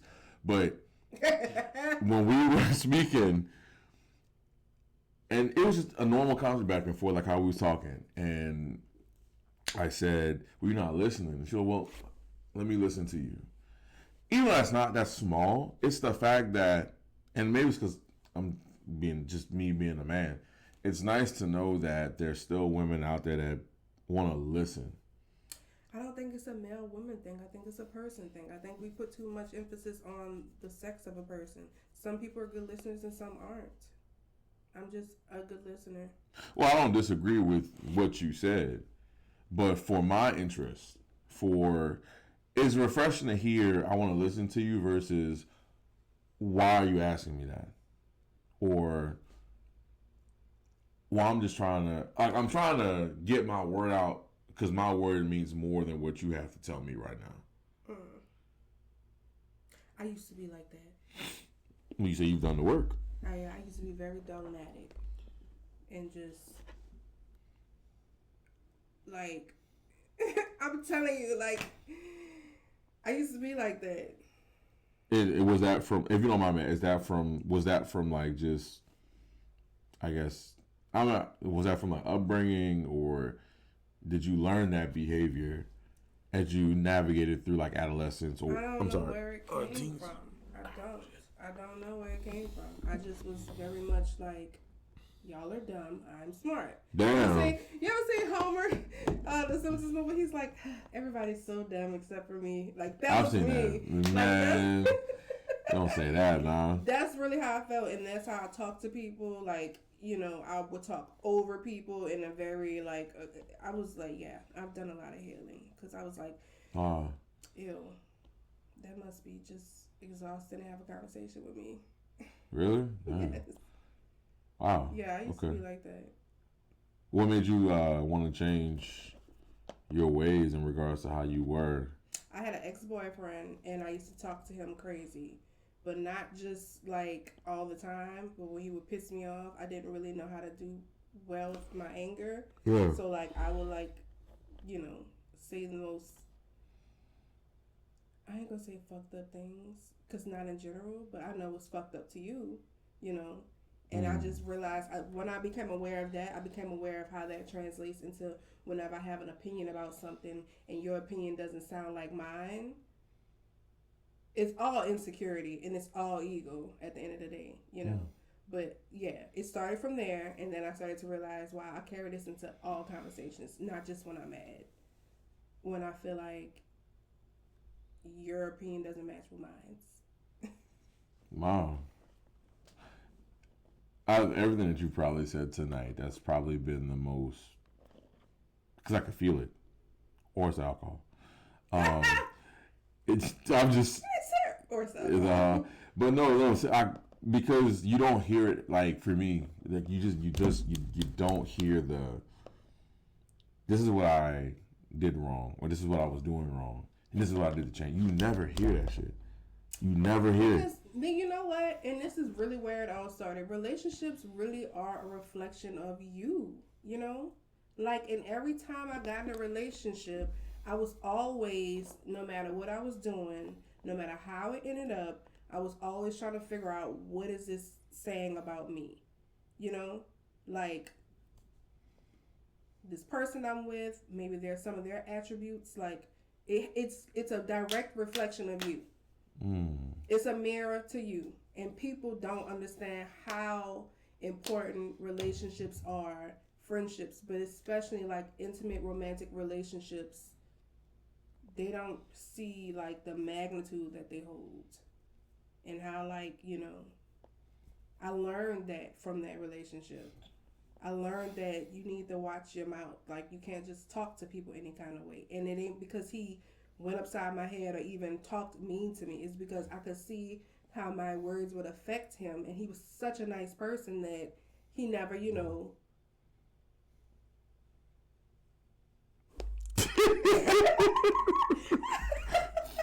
what I'm trying to say? Like, and I was like, damn, like, that's kind of fucked up. Like, I had to learn that. The next relationship, I learned about compromise. I was not big on compromising. Like, I'm always was looking for ways to better myself. And I felt like relationships were my biggest mirror. Yeah. It made me think for a second. Which is why I didn't get in a lot of them bitches. Because I was like, oh my. Bitch, you need to work on yourself. Well, the fact that you could identify that's actually truly, that's a great thing, because shout out to my mama, because my mama was always on that self-help Ayanna Van Zant type shit, So I feel like, if it wasn't for even just that and always having introspective, like, conversations and stuff, or being around that type of energy, I probably would have went right over my head. But relationships are your biggest mirrors. When you put that spin on it, it really, as I watch or as I'm listening to you, it definitely makes you think. For sure. No, it does, because, man, and that's so crazy. Since I'm doing this now, because she might fucking see this, I don't really believe in, I don't believe. Things didn't work out. It's not always just one person. So unless it's something that I believe egregious, like cheating, that's different. Like, I agree. Okay, yeah, because I wouldn't deal with that either. But if it was, I'm not gonna say this word because I can't pronounce it right now. But if it was differences that could not be resolved, there's another word, and I know you know what I'm talking about. Both of you are at fault somewhere.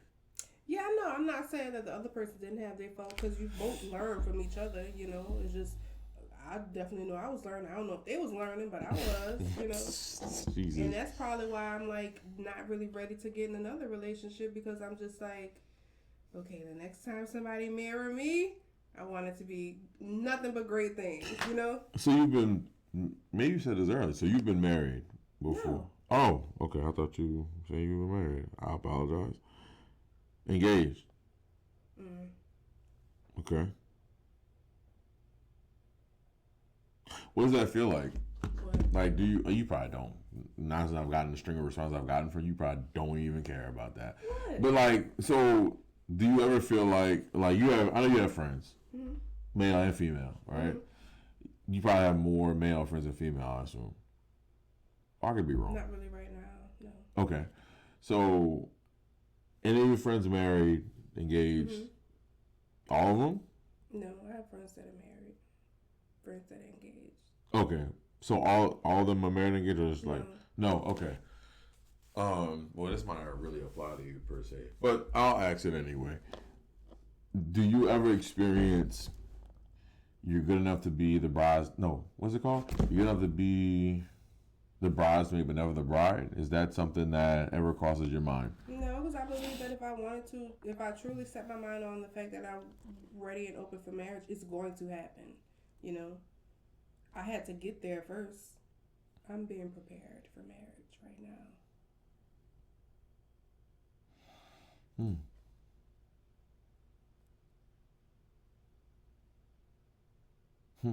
Mark my words. I'm not jealous of anybody else's stuff, because marriage is a job, I believe, and I see my married friends, and it's not just some fucking wedding and just a ring and la la land. Like, this is a real thing, you know what I mean? So no, I ain't never been at nobody's wedding like, when is it gonna be my turn? Because I told you, it wasn't until like 2 years ago that I kind of was like, I think I do want to be married. That's when I understood the importance of a man. I didn't understand the importance of a man. I didn't think men were important. I didn't. I'm smiling because it's, again, to have you say this, which it's all clippable. Because I will, but no, it's to get a positive message out because you don't really hear that too much. And it's not to up men and down women because I don't believe in that anyway. You don't have to put down someone else to raise yourself. I would never. Yeah. Because there's some things about a woman that are just so unique that, like, you have to have. And I didn't, like, I realize that more now because, you know, obviously I'm alone now. But having it when I did, it makes you a whole lot more appreciative. It does. Oh my God, it does. And it's not. It doesn't even require money. It doesn't. It's like a woman's touch is, to me, the essence of a woman. It's very recharging. The essence of a man. Like it's very recharging because it's like you go to work, you come home, and I've been working like 6-7 days in a row just because of it was the holiday season. But now it's just more to have because I like to go on vacation, so it's to have money for that. And you get exhausted, you come home. And it's nice to come home to like peace and quiet, but like sometimes, some nights, this is what I would say. I would say, man, if I just had, man, it's gonna sound bad, but it's true. Like, cause it's nice. It would be nice to have. If I could just have just a nice pair of titties in my face and someone rubbing my back and my locks while I go to sleep at night, I would be A-okay. But it's really the physical touch that you, or I would say I look forward to because it's something about that that's recharging. I don't know what it is. I feel like all men, one of their love languages is physical touch.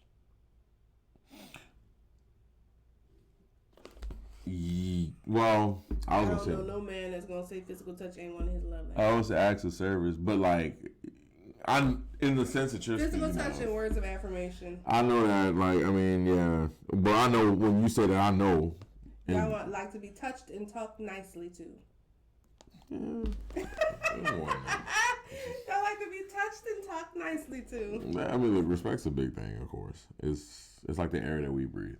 It's very big. It's a very big thing. And when I didn't have that, it made things a lot harder. And Jesus Christ. Okay. Like, as I think about it now, because I went through this. I remember this like it happened the other day. Not having it is almost, it's like suffocating without air. It literally does feel like that because you're told to go to work, provide for your family. You come home. Your safe space is supposed to be at home. And depending on what you do, how you perform, what you bring home, is a direct correlation of the level of respect that you would get. And I'm only saying that because of something like I went through that. I know what that's like. So me, like, I work 3 jobs right now. And it's solely by choice because I don't really want to need anyone for anything. Mm-hmm. But those 3 jobs come from a previous, 2 jobs come from a previous, relationship I was in. The same fact, the fact of the matter is, though, it was to be able to take care of my responsibilities.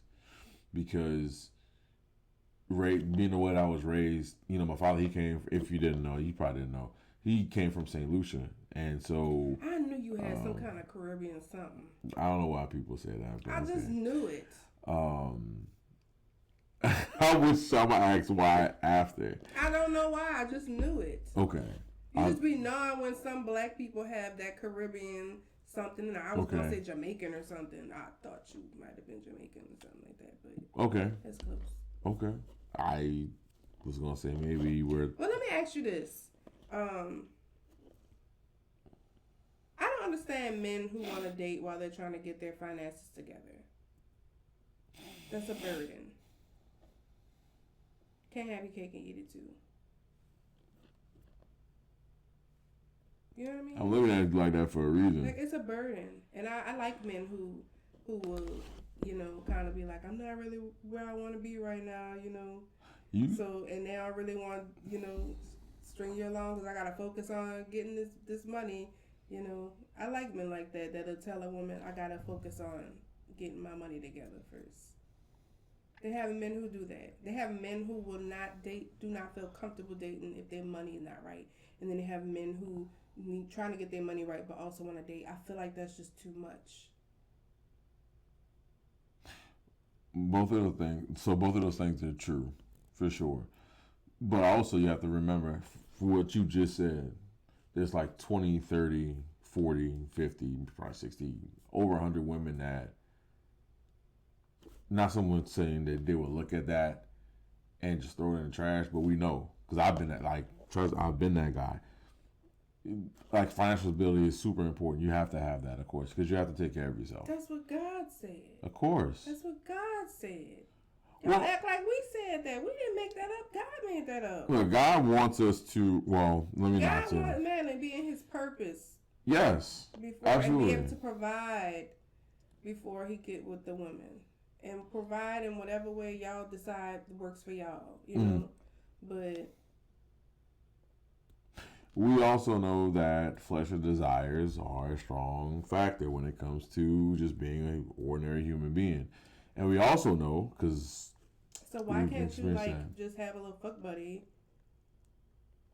while you getting your money together? We do. Okay, so then what are we talking about?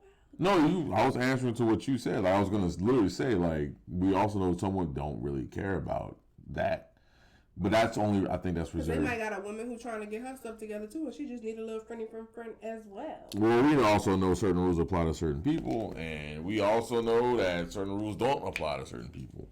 So with that being said, we know, depending on where you fall at on that ladder of social hierarchy or economic status, we know I could be broke, but I look like this. She's probably gonna fuck with me, and it's very telling. It is until she find out, and that don't even matter. Look, I'm not too soft-hearted. Now I can coin it, and I'm gonna probably get this shit trademark because I know it's a factor. Money is also it's important. Financial stability is super important when it comes to being with a woman, of course. But the caveat to that, or the thing that you can compensate for it with, you don't have to have all the money in the world if you are sexually compatible with this woman. But I'm not talking about the key that fits to her lock can only be accessed by you because you know how she works, what she likes, what she doesn't like when it comes in terms of being intimate with her. There's things that will be bypassed. A lot of women like that. Thank you, God, I'm not one of them. That's going to be a clip. I know it is. I know it's going to be a clip, and we're going to leave it right there. The point is this. We know it. It's like blood in the water for a shark because it's very obvious. Know they say, women be liking a broke man because the broke man ain't got nothing to do but to figure out how to fuck. And the man that got the money, he don't really know how to fuck because he been out here getting money. Mm-hmm. Yeah. Girl, pick your battle. Alpha fucks, beta bucks. Yeah. Never heard that. Yeah. Alpha fucks, beta bucks. Yeah. I would think it's the other way around. Well, alpha bucks, beta fucks. Yeah, out of pity. Yeah, beta fucks. Pity pussy. Yeah, pity. All right, look. How many times? You might not have been in these circles. I've put every position. Fiance, and I'm proud to say that because I didn't know if I ever would be able to, and I am proud to say that. Boyfriend. Hey, big head, what you doing? The friend, the bestie. That's you. Oh, that's me. I played. I don't even know where my phone is. That's good. All these clips you've been giving me is probably why. I played every position. There is always, always, always a man in the vicinity that has access to this woman and her body. Then it don't matter if she's married. It don't matter if she has she can have a fiance. There is always, and I'm saying that from experience. I'm going to tell you something, and we're going to leave it at this. That is why God said, don't do all that fucking until you get married. He's trying to save you from all of this bullshit in the midst of it all. That's the only reason why. He ain't even saying it because he don't want you to have pleasure. He's saying it because you end up in these type of situations. You end up in them type of situations. Hey, you do. But still, I mean, like I said, flesh does eyes. It seems like that's the best motivational factor. We want to do what we want to do, and God be trying to tell us, like, all right, if you want to do what you want to do, this is the consequences. You get stuck with a dude who know how to have good sex, but he can't put a roof over your head. Like, you dumb bitch. You stupid. No. Jesus Christ. You stupid. I'm playing. Take the dumb bitch part off, because that was just funny. It was a tick. But, yeah, no. That's why God be saying, lock in with this person and do what you do with this person when you lock in with them, so you don't be out here falling in love for bums. Except for bums. And vice versa. Men. Because I just know y'all didn't grow up listening to Lauryn Hill. I think we listened to... She told y'all, watch out. We listened to the men that were older than us that we had access to in the barbershop. Or our fathers. We're taking care of multiple households. Well, you have to ask why I was in multiple households to begin with. Because back in the day, them women was like, well, if he gonna pay the bills. Is it too much different than it is in current day? I don't think so. Yeah, because these women were sold a fairy tale. What's the fairy tale they were sold? I'm curious to that. That love and provision will always go together. And so it doesn't. Not always. They got women out here who got the love without the provision without the love, and then they got the few of them who got them both. Okay. And I think that's the ones that God blessed. Damn. I think that's the ones that God blessed. I really do. But we be out here trying to like chase. Why am I whispering? We be out here. This is the ASMR. Yeah, you trying to do ASMR? That's probably why. We be out here trying to make fetch happen, and it's not gonna happen. Now you do realize as you do that, because I've seen one AMSR video out of curiosity. Like, I hate the ones that be doing this. No, it's lucrative. It's a business. They make tons of money from doing it. I ain't here to knock nobody hustle, but I do believe. Oh no, I be looking at them. I be looking at them. Have we ever thought about doing ASMR? No. Okay. Yeah, that's a special lane for sure. I think you'd have to be skilled of the tongue to do something like that. No, you don't. Just gotta eat on the damn mic and whisper. I was being facetious with that comment. Oh, okay. I was being facetious with that. Oh shit! Oh, this shit has been a lot of not surprisingly, but like it's been very interesting to say the least. Honestly, it has, because I did not know that you had such viewpoints on certain things. Yeah. To be honest. Me neither. I don't be knowing where it come from. I don't think about these things until somebody asks me, and then when I'm telling you, it's like... It just flows out. No, it's not like it was in the back of my head, and I was like, oh, I can't wait till somebody asks me this question. I literally don't. I just be speaking really from the heart in the moment. What did I put in? How do we feel about porn stars? What is there to feel about porn stars? What kind of question is that? That's okay. A very broad question. All right. Well, let me be more direct. Is sex work something that you believe should be frowned upon or championed? I'm not gonna say championed or frowned upon. Like, you gotta be built for that. But I will say,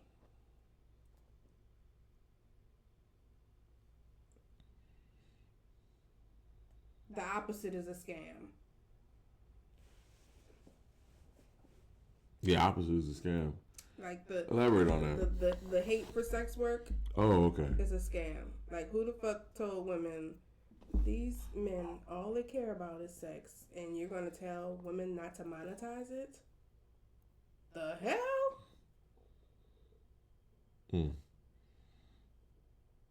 I'm for sex workers only if you want to do that and if you're built for that.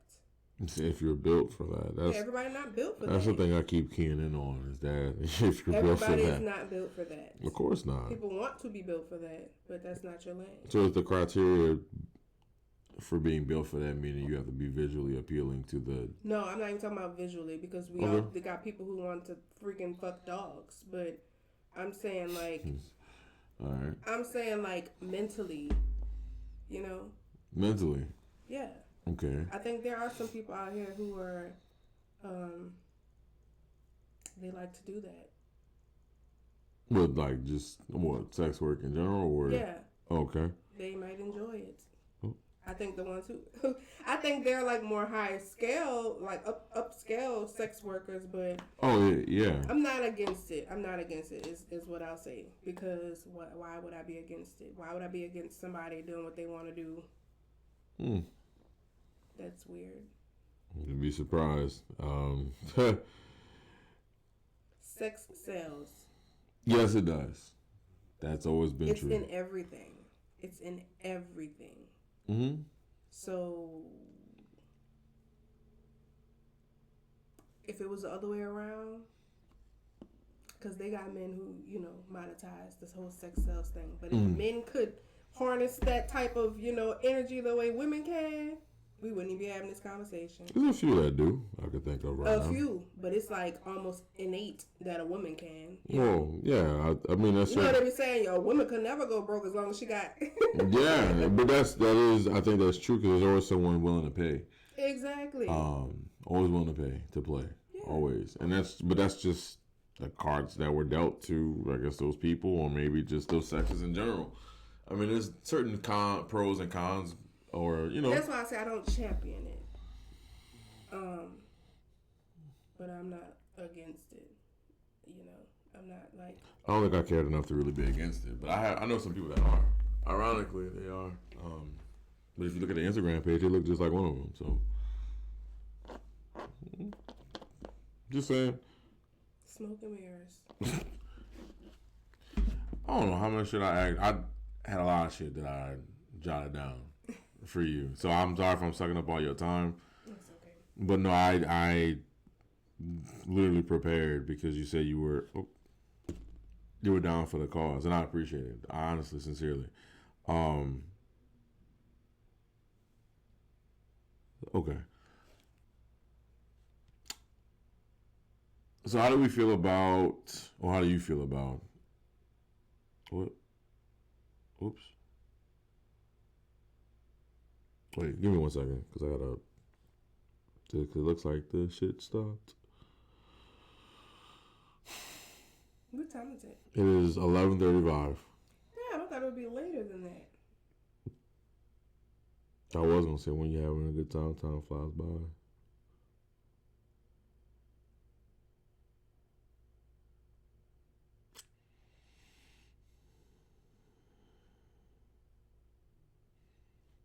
What stones is that? Stones? Who? On your wrist? Oh, I got these from. Is one of them Tiger's Eye? I have no idea. Honestly, I just found this at the mall, and I liked how they looked, so I bought them. Oh. But I didn't know there was like stones that resemble tiger's eye. Honestly, I don't even know what that is.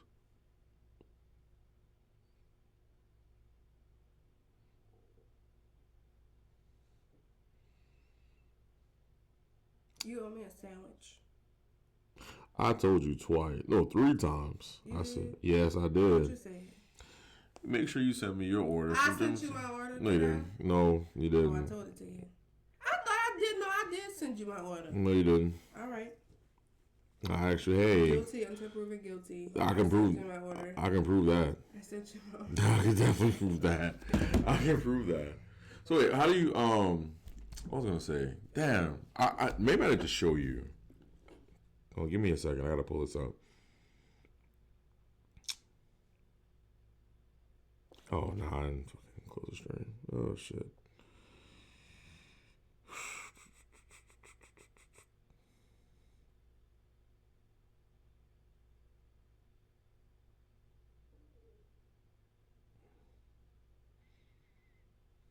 I think they like your hair.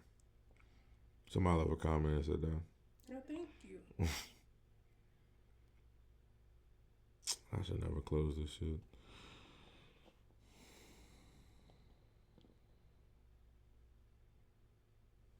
Okay, there we go.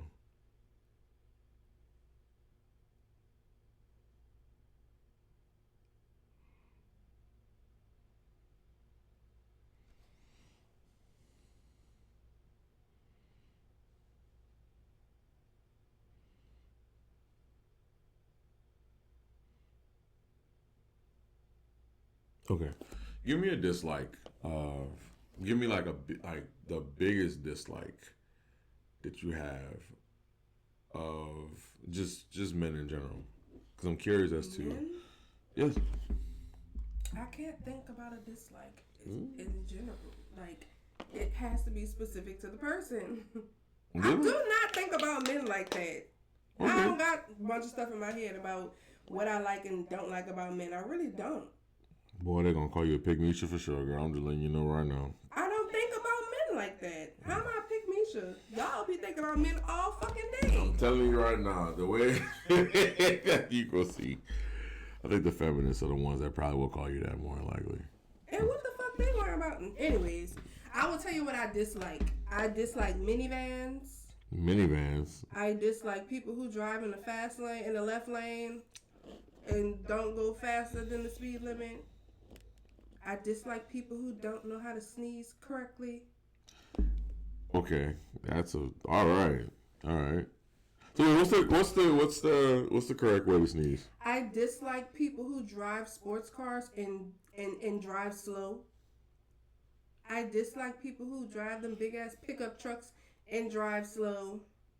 I dislike people who get to the damn corner and instead of looking this way before you turn, they get to the corner and then they look this way and then this way and then they look this way again.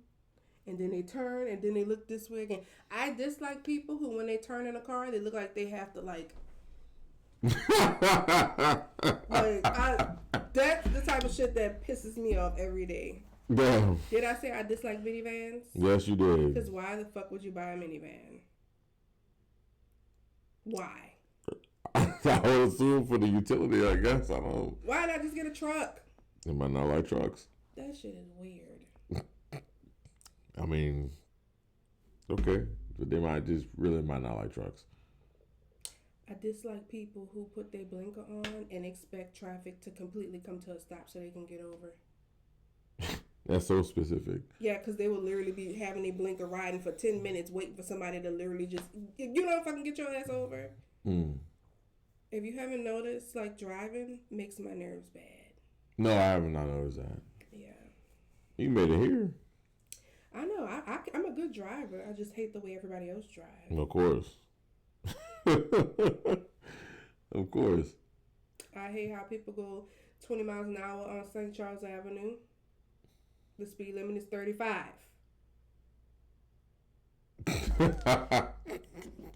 Great. The speed limit is 35. Oh. Yeah, I can't think about men enough to even be sitting up here trying to tell you what I dislike about them. All right. It's very specific to the person. Hey, if that's what it is, that's what it is. Yeah. I'm such a pick-me-sha that I don't know what I like or dislike about men. Boy, I was about to clip the fuck out of that. Thank you very, very much. That's how much men are on my mind. No, this is funny. This might be an abstract question for you because you might say, "Why would you ask that?" But you haven't said that to me tonight. Yet. So what is it like? Because I truly do not know. What is it like being a woman of color in today's world? Like, what is it like? I guess. I'm not gonna lie. As I have turned, I'm 33 now, and the thought that comes to my mind all the time within the last few months, and I don't know if I've just become aware of it, is I'm so happy that I am black. And if I had to come back, I would be black again. And that's the best feeling once you get to that point in your blackness. Well, AI said the same thing. Someone asked him if you had to be reincarnated, who would you come back as? And they said it would be a black person. Black. Like, I don't give a damn. Because guess what? We built for this. And nobody else could ever deal with the shit that we deal with and still make it look good. We really built for this. I love being black. And it's so many different kinds of black. Yeah. I love that too.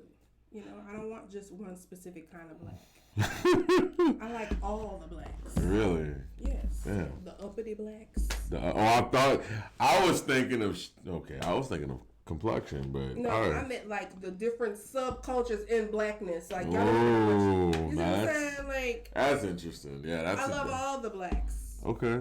I love being black, and it's amazing being a black woman because can't nobody fuck with us.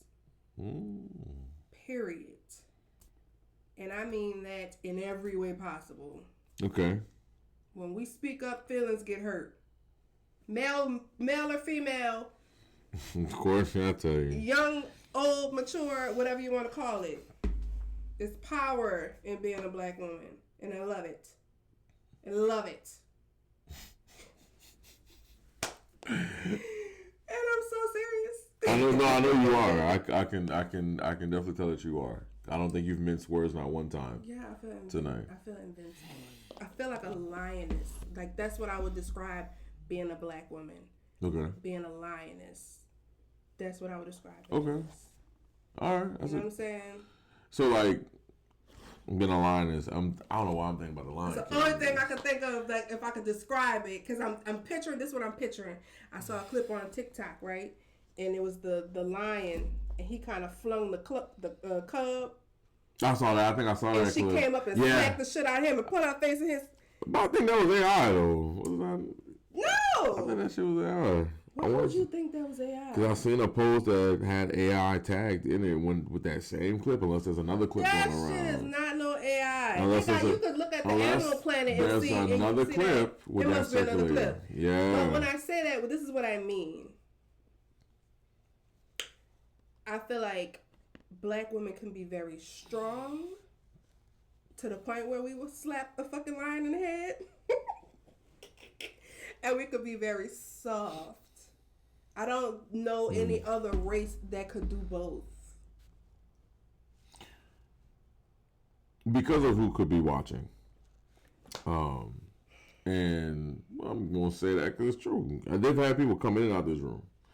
And that's not to say other women can't be strong and soft, but y'all, the other women ain't never been through the stuff black women have had to go through, and that's been passed down to us. You know what I'm saying? So it's like I'm not apologizing. I'm not backtracking. Fuck that. No, you haven't. Being a black woman, we're strong and we're soft at the same time.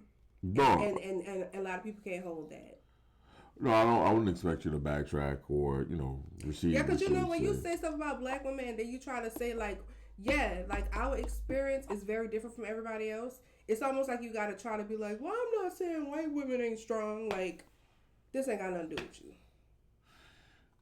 The people that speak on issues that don't share the same complexion. I don't know how you can speak on issues and you don't share that same complexion. So that's why I don't know what it's like. You say you don't see how? No, I don't see how someone can speak on issues from a background that they don't. No, as I'm speaking to you, like, it doesn't make sense because you haven't lived a life in their shoes a day of your life. So because everybody want to be a part of our fucking story. Well, I wasn't even just talking about us. I was just saying in general. Like, I don't live so. Damn, I have a friend that is Asian. Moved over here from Thailand, and as I say that, I probably contradicted what the fuck I just said. But just follow me for a second. And there's a concept that you probably heard about. You probably heard about this. It's called leftover. They say leftover women that they deem because of maybe a certain age that they get to, and they haven't found someone to just settle down with. And I think it's like, I think any woman after the age of 30 in their culture, they look at them as just leftover women, and they have no use in regards to, I guess, men in around there over the age range. It's a scam. And I see the amount of times you said that tonight. Someone's gonna make a compilation of that, It is a scam. But again, that's their culture. So what? For me to sit there and so let's take you saying it's a scam. I can't say that it's a scam if I don't live in that culture. That's why I was saying, look, I don't see how people speak on black issues or any other issues of any other background. It's a scam because we all know women get better with age. They do. The sex gets better for women as they get older. It don't get better for men. Oh, no, wait, hold on. It don't get better for women. It don't get better for men. You know. Who is saying it don't get better for men. Y'all get erectile dysfunction. You gotta take Cialis and all this kind of stuff. As long as an older woman got a nice young buck. Oh, so you're talking about body systems and degradation over time. That's what you're speaking of. In general, like it gets better for women as they get older. So as you get older, and I'm not really key pointing you, but let's take the concept. All right. So as you get older, right, depending on how much you've taken care of yourself, right, there's certain things that are unavoidable. Yeah. Like, for example, for women's menopause. That's one of the things I would never know about. I'm not a woman, right? Yeah. But for us, erectile dysfunction or low testosterone per se, right? I didn't mean to take it there. No, I'm just using that as an example. So I think, as you say, as men and women get older, the consensus from what I've been told, what I've been exposed to, what I've seen, is that as men age, whether it's through experience or whether it's through trial and error, a man that's older, and I've also heard this from women, a man that's older, that's more experienced, is something that it seems like women do like. You ain't never lied, because as I'm saying this, I'm like, girl, what the fuck are you talking about? Because you know you like older men. Yeah, that's one thing I think I was just trolling just now, because as I'm listening to you, I'm like, wait, no, that is so not true about older men. Like, I like older men, and they know what they're doing. I like older men, so I take that back. I don't think I've heard a woman say that she doesn't like an older man. To be honest, I've never. And I'm saying, like, I like older men, just like the energy of an older man. I feel like older men really appreciate a woman for everything that she is. An older man, like, they appreciate certain things that younger men don't appreciate, you know? Have you ever dealt with a younger partner? Yes, I've dealt with younger than me. I've dealt with my age, and I've dealt with older, and I prefer older. Okay. What's something so younger men don't appreciate the fact, what's something that you don't appreciate? They're just too young to appreciate a woman. You know what I mean? Just the essence of a woman. I think older men have been conditioned to appreciate that. I think older men are sensual too. I like that older men are sensual. Well, I didn't know you were the age that you were. So so younger than you by a certain number of years, you'll be in. Was it millennial? I was dating like a 21-year-old. Yeah, Don't ask me how. That's millennial. I know how. I think I know how. Cause I've been that guy. I've been because I've had a 40. I was 25, and she was like 39. Like, so I know how. I definitely. When I say older, I'm talking about like late 40s, early 50s. Okay. Like, yeah, that's the sweet spot. At least 10 years in difference of age. More like 20.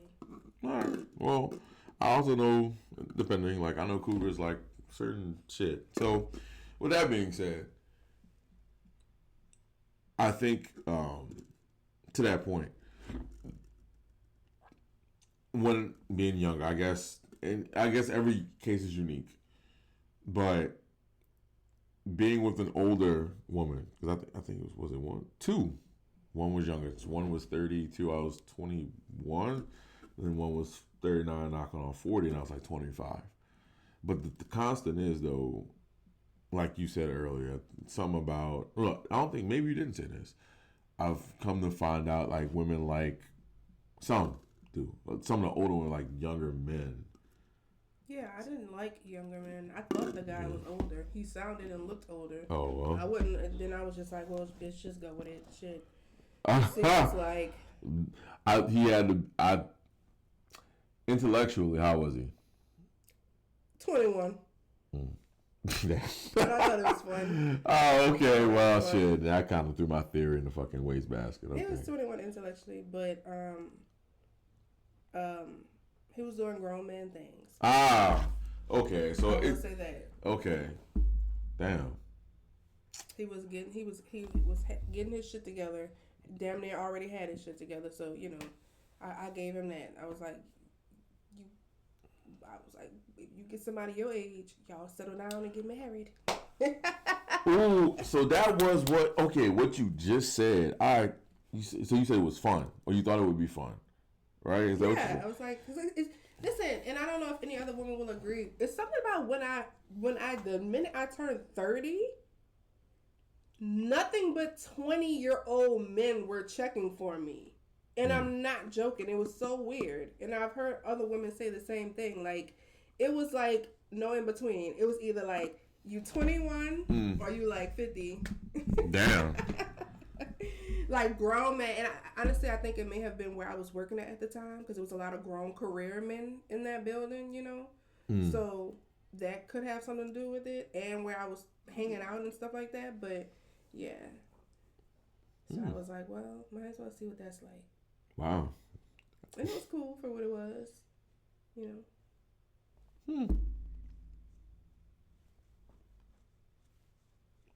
I walked in those shoes from the other end. So it's interesting to hear it now from a different perspective. That must be what such and such thought when she was doing it. Yeah. No, she might actually liked you. You never know. I was told if I was older, and that's probably meaning like life experience.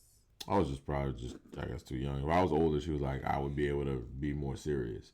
Yeah. However, she did want to have her fun though. Yeah. And that's literally what it was. So I'm just glad I got that experience. Yeah. I am glad about that. Damn. Do you still get approached by 20-year-olds now? Mm-hmm. So on a 7-day week, how many times out the week you would say, I ain't gonna just say a 20-year-old. I'm gonna say men in general. First of all, yeah, because I'm not going anywhere. But if I go out, yeah, I get approached. But I'm not going anywhere, so I'm not getting approached. So I be having I hate that. I have things on like the tip of my brain, and I'll just forget it like that. Damn, I wish I would have wrote that down. I did not. That's shame on me. Shit. What's the lowest age you would date? 45. The lowest. That's the highest for sure. 40. I'm not joking. I like older men. All right. Okay. No, I mean, I thought you might have just heard it first. I was like, okay, let me. Okay. I was like, well, let me drop it down a little lower. 40. Now. Okay. I mean, ain't nothing wrong with that. That's your preference. That's what you prefer. Oh.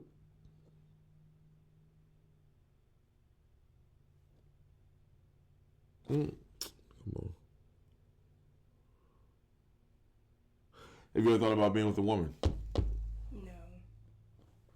I think vaginas are gross.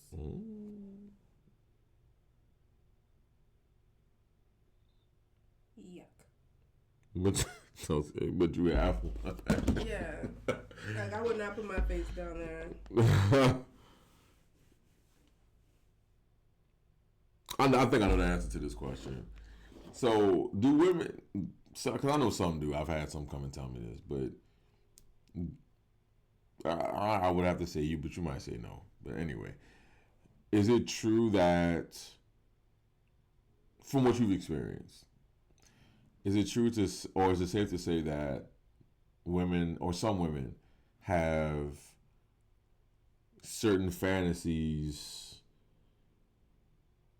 of, because I can't say that because Twitch will be like, so I can't say the word, but certain grape fantasies. Yeah, I had to be careful with that shit because I think it's a kink for some women. Yeah. Wow, man, that's fucking wow. But why do you think that is? Probably The aggression.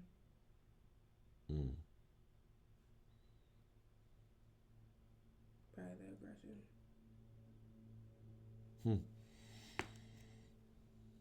I mean, I guess. Fuck, I wouldn't know. Yeah, I think probably the aggression. Wow. So you had said something earlier that made me think about this. You said I don't know why my mind is clean on the sex with dogs. I forgot the term.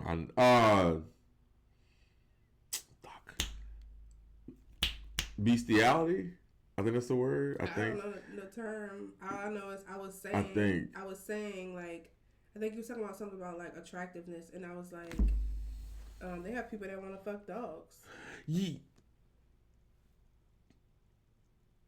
That's all I was saying. Damn, I think that's what you said. So you serious with that? Like there are people that really do. You know what? I wouldn't put past anybody. I mean, I thought we all knew they have people that fuck animals. I mean, They had a dude on NOLA.com. NOLA.com. Wait, they showed his fucking face. He was like at the stables trying to fuck a horse. All right. Well, Courtney, it has been. I thought we all knew they have people that fuck animals. There is. Like, I was aware of it, but like, I guess to hear it and then you were saying something about somebody being attractive or like something about attractiveness. And I think I said something to the extent of who gives a fuck about that because they have people that will fuck a dog. Yeah, it probably in the same line. I mean, you would have to, unless it's like a fetish for you, you'd have to find said animal attractive or some bullshit. Yeah, that's not a fetish. I don't consider that a fetish. I consider that you something wrong. It's a kink. I guess. A kink. We're not gonna consider bestiality a kink. Man. Yeah, that's something right there. A fucking kink is toe sucked or something. Whatever you say, old girl, like fucking a dog is not a kink. Twitter is a wild place. I want you to. Fucking a dog is not a kink. Twitter is a wild place. Because I think I might have ran across one of those on like Twitter, and I was like, I thought it was AI. But now since you saying what you're saying, it must be true because yeah. I was like, Twitter's a wild place. Or X, I should say. It's a very wild place. It is. That's scary. You know, it is. And you could be walking by somebody, like you could be working with somebody that fucks dogs. You ain't gonna never know. You would never know. That's the scary part. You know how you could like tell, you could low key kind of be like, I bet he do this, and it's like, no way to know. I don't like that. You'd be surprised as to who does what in the lives that they live. Might be living a whole double life you would never even know about it. Have you ever cheated before? Yes. Damn. Why? Because I didn't know how to break up with him. Did he find out? No. Woo. It was only one time. I'll never do it again. It was unnecessary. Yeah. I was like, oh, if I break up with him, it's probably going to break his heart. So wait, what made you, like, it was something he wasn't doing, or? No, I just no longer wanted to be in a relationship, but I didn't know how to break up with him. Oh, okay. I was too scared to break up with somebody. Damn, man. Yeah. Wow. I was too scared about how that person would feel. So I was like, that must have been a long time ago. Yeah. Okay. I was a child. So I was going to say, if you didn't, I would say I would hope so, because he could be watching this shit right now. Small world. Yeah, because there's been people in and out, like, yeah.